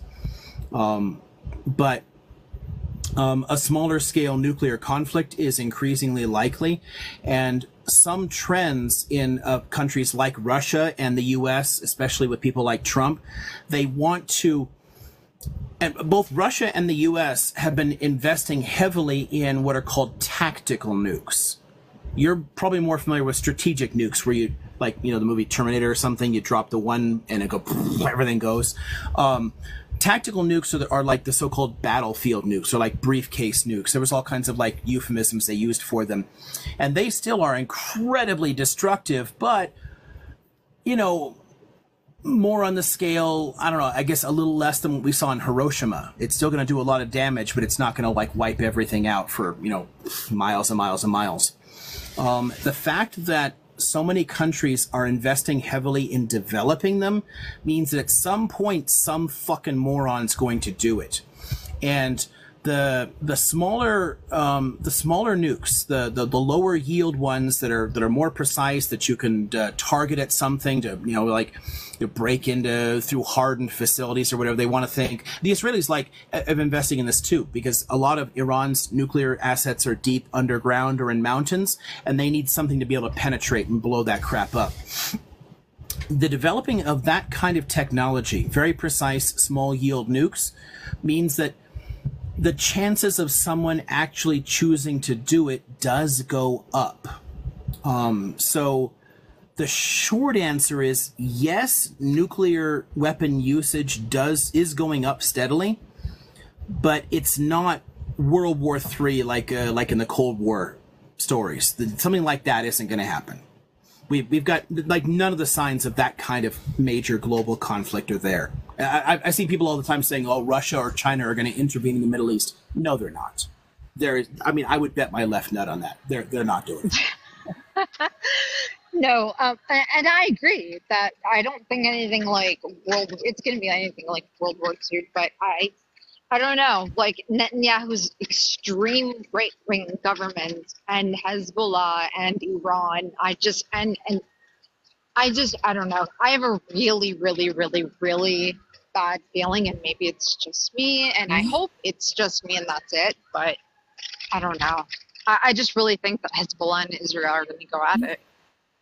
Israel's dying to kill them. That's already happening. I mean, they're going at it now, and the chances of the Israelis escalating that with an intervention in Lebanon are actually quite high. But a nuclear exchange in Lebanon is almost unthinkable. It makes no strategic sense for the Israelis.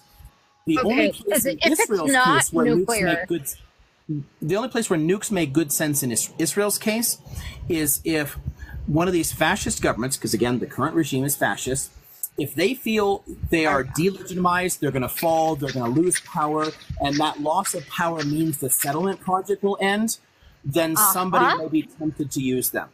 That's the scary part, because a lot of the people committed to this government are committed to maintaining Judea and Samaria as permanently Israeli. If they feel they will lose that, then those people's interest in doing it goes way the hell up. And the thing that's scary long term is that more and more of the military and command infrastructure are ideological and may actually violate the country's own laws in order to do it. Because a lot of people talk about the whole Samson option and things like that as if they were as if it was likely. That's the things like Samson, for anybody who hasn't, that's like if another country has used overwhelming force against the Israelis, like they've nuked them or they've launched a massive invasion, and I mean a big country, not like if Egypt invaded, it doesn't trigger the Samson option. If the U.S. invades, like a big ass country that can absolutely conquer Israel, that's where that doctrine applies. It's a response. It's similar to if the Russians were to nuke the U.S., we have tons of submarines out there, and they will nuke the hell out of Russia in response as a kind of revenge tactic. The Samson option isn't something likely because it's literally the same thing that all nuclear powers have. As a last resort, we will fire off if we feel our existence is threatened. The scarier thing for the Israelis is the more we put ideological people in power and the more that infiltrates the military and command structure, some cabinet ministers can go off the rails and actually push something like this if they feel that they will imminently lose control of the West Bank. That also not the case today. Everyone's totally fine with them occupying the West Bank and beating the shit out of Palestinians, which sucks. But if the world turns against them, this also for a historical parallel, and I'm invoking Dharma here in spirit, I guess. This is why South Africa pursued nukes for a while, and why South Africa and Israel collaborated to produce nukes. It was an endgame ideology to hold on to apartheid no matter what. If they were threatened, if the apartheid regime could fall by military force, they wanted to be able to threaten to nuke people. That's what Yes. Israel's pursuing now. It's the same basic ideology that they had decades ago in South Africa. That part is scary as shit. It's not an imminent threat, though. Don't think this is going to happen now. But it is a long-term threat, and we need to keep our eye on that ball. Absolutely correct, sir. I hope you're right, Liam. I don't know. I don't feel good about this. I feel like something really explosively bad and unprecedented is about to happen. I mean, and that's usually how history goes, right, Liam? Like, usually, I mean, we can't even fathom, like, what could, I guess, not fathom what could happen, but, I mean, it's gonna be stunning. History's not a predictive science. You can't say, oh, based on this, nothing is going to happen. But there are still trends and patterns, and they do make certain things more likely than not. Is it possible that the Israelis launch a bunch of nukes somewhere? Yes, it's possible. It's also extremely unlikely. So it's just a matter of, like, I tend to focus on what is more probable rather than focusing on the fears of what could happen. With this kind of current government, yeah, it's entirely conceivable. I will admit it is entirely conceivable, given the kind of people that Netanyahu has in cabinet, that someone would propose something like this seriously, and that some people in the command structure would take it seriously. I also think that's very unlikely to actually proceed, that it's not going to, I don't think it's going to happen. You know, so that's it's like in anything else. You figure out where to place your bets. You know, think about Vegas. You know, you bet when you expect a good hand to come up, not when you can guess a bad one. So, I don't think they'll do it, but the chances are very much there. So, yeah, Liam, it's not so. I mean, like, I say, like, nuclear war to be, like, emphatic, but I guess I mean some kind of war. Like, I don't think there's going to be a big nuclear war, like, either. I have a really, really bad feeling, I guess. I don't know. I've just been freaking out about this because I think a lot of Palestinians and Israelis and Arabs,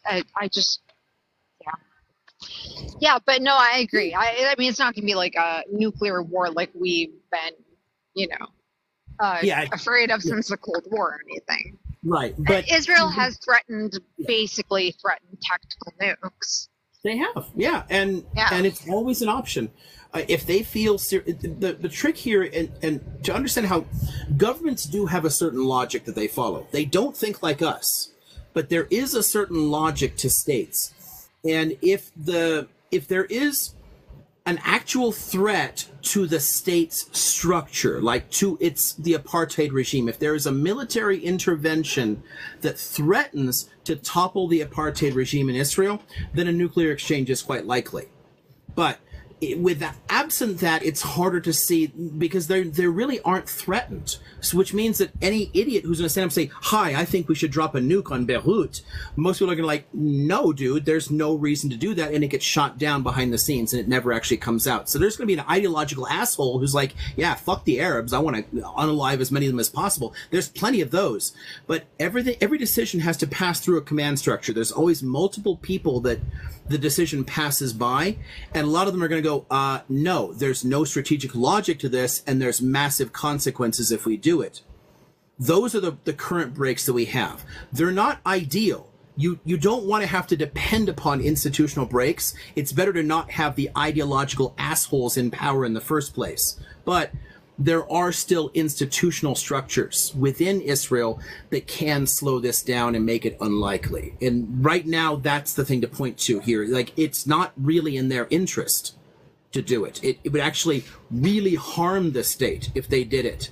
It would make it more likely that the state would be toppled. And they know that. But there definitely are people who want to do it. So keeping an eye on that and watching as it develops is still important. So you're right to be concerned, but I don't think that there's any reason to catastrophize on that, if that makes sense. There's a whole lot of like pet tanky stuff in the chat, which is just fucking funny. Kamara, what is your parrot's political affiliation, if any? I'm asking for a friend. You can hear him in the background. Where did she go? She's so silly. Might have gotten a call or something. But what is it? Ms. Baraki or something? It's got to be like with the Popular Front or something. If she says H group, I'm going to be very unhappy. I like the Popular Front. That's compatible with Oppo. Oppo, do you like the big green birdie from the Popular Front? Stop. So, Tamara, is Ms. Baraki a member of the Popular Front? I'm going to consult with her actually when we get home. We did have a political plan like 10 years ago, but I think we've altered that. So let me go back and finish what I was saying, but I completely forgot. Oh, yes. And Jewish Israelis, I know, are like terrified of Israel. I know that. And the New York Times today, or was it yesterday, like had, a thing like about how the military leadership is like coming up publicly saying now, like, hey, let's flood Gaza because we think shit's going to go down in the north. Yeah, okay. Yeah, I give up. I'm just gonna be like, but they're saying this, and but this is happening, and but they're fucking crazy. But the back and forth along the north has been there going on for months, and it's actually escalating. So a lot of people within the Israeli command structure really do want to refocus their attention there and try to wind things down in the south. But again, there are ideological reasons for them to be in the south because, again, there's a bunch of fucking settlers in this cabinet who want to take the strip. So they're in one of those like really tricky situations.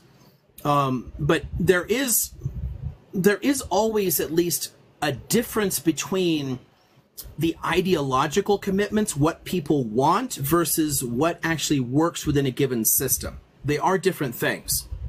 So understanding how the state structures work as well as understanding the ideas helps a lot, because one or the other can always create problems for but so yeah, we should be paying attention to just how extreme they are. But I don't think catastrophizing along that. I mean, any confrontation with what am I supposed to call the Hizzy in the north? Northern Hizzy, whatever I'm supposed to call them. I don't think that could lead to anything really significant. I don't even think it'll lead to the kind of long-term occupation we had between 82 and 2000. As much as some sectors in Israel want that land, I don't think there's enough popular support for them to pull that off. I think at best they'll pull off the kind of limited confrontation in 2006 where they often got their asses handed to them. I think some kind of conflict like that is going to happen again, for sure. But I don't think it's going to escalate into a long-term occupation or into a major, weapons exchange.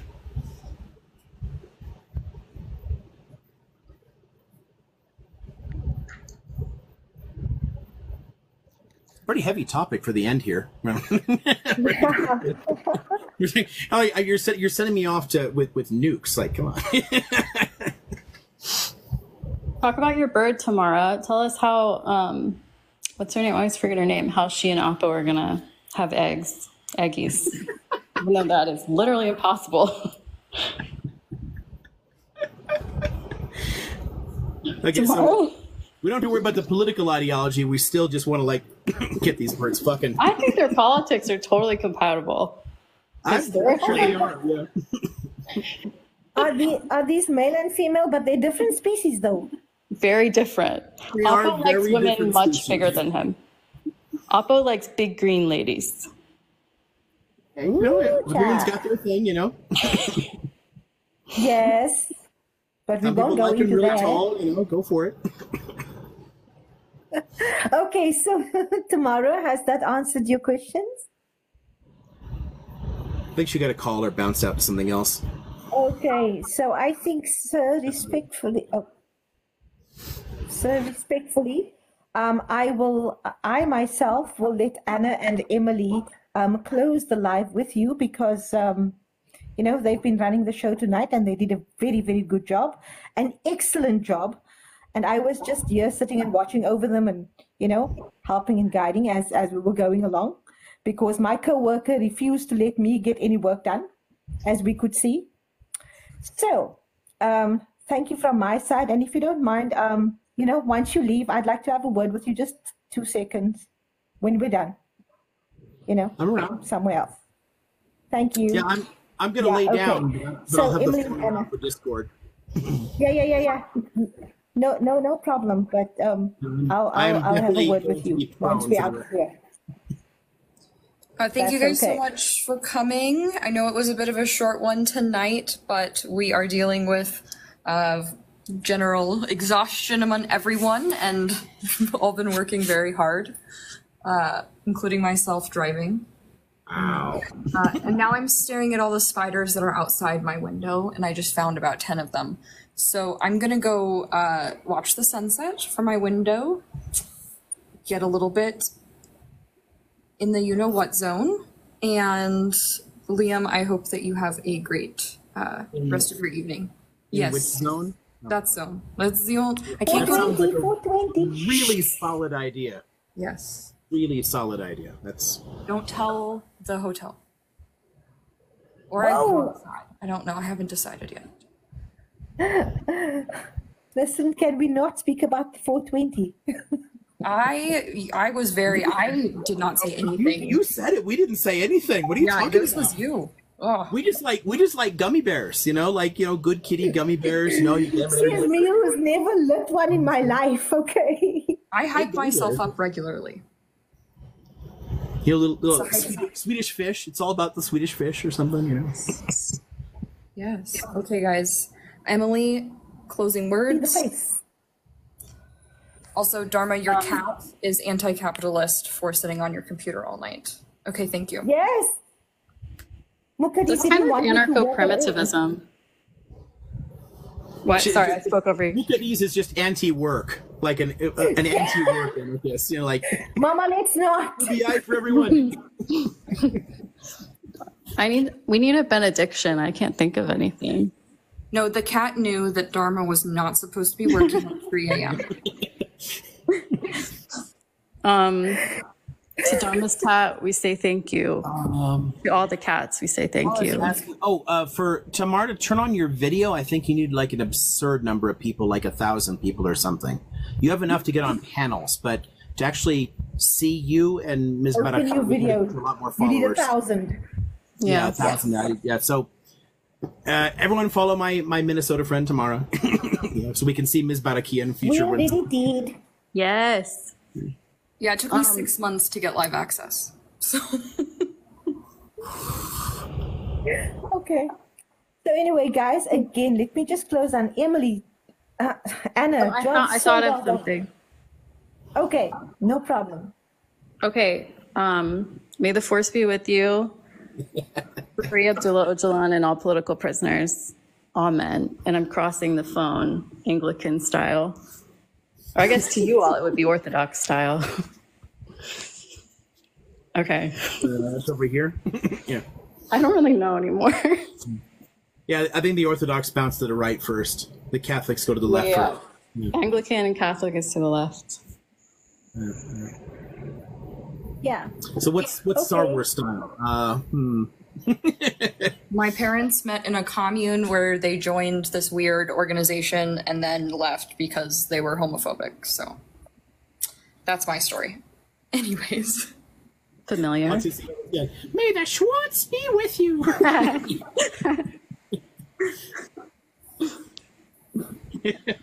But I'm curious what a sequel would be like by this point, especially since so many of the actors are gone. But also, how do you top Spaceballs? And I see your Schwartz is as big as mine. Like, how do you top that movie? Like, because having other writers come in for the History of the World Part 2, it was not very good at all. It was not Mel Brooks. So I'm nervous. But anyway, if you haven't seen Spaceballs, for any of you youngins out there, go see it. It's really fucking funny. Yeah, Dark Helmet. Yeah. No, No, I haven't seen it, and I'm young. I just He's want at least still alive. Who else is still alive from that, though? Wait, what's young? What's your definition of young? Well, I mean, I don't know. People who haven't seen Spaceballs, I guess. I don't know. I saw it when I was a kid. I don't remember it I though. want to make sure. I am a millennial, guys. I'm the last year included in millennial, just so you guys know. Wait, you are? Like 90. Yeah. He's fucking ancient. I doubt he could even do a cameo at this point. I don't think he could do anything. But yeah, who else is even left? I'm bilennial, actually. Moranis is still alive. Come on, help me out here. Who else is still alive from that film? Oh, I don't know. So many people are gone. Oh well. We'll see. I need to watch the sunset. Good night, everyone. Thank you. Good night, Anna. Everybody. So I'll catch up with you now.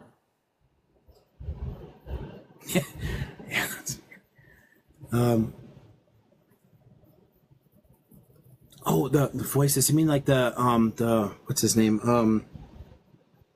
Guy who was in Police Academy.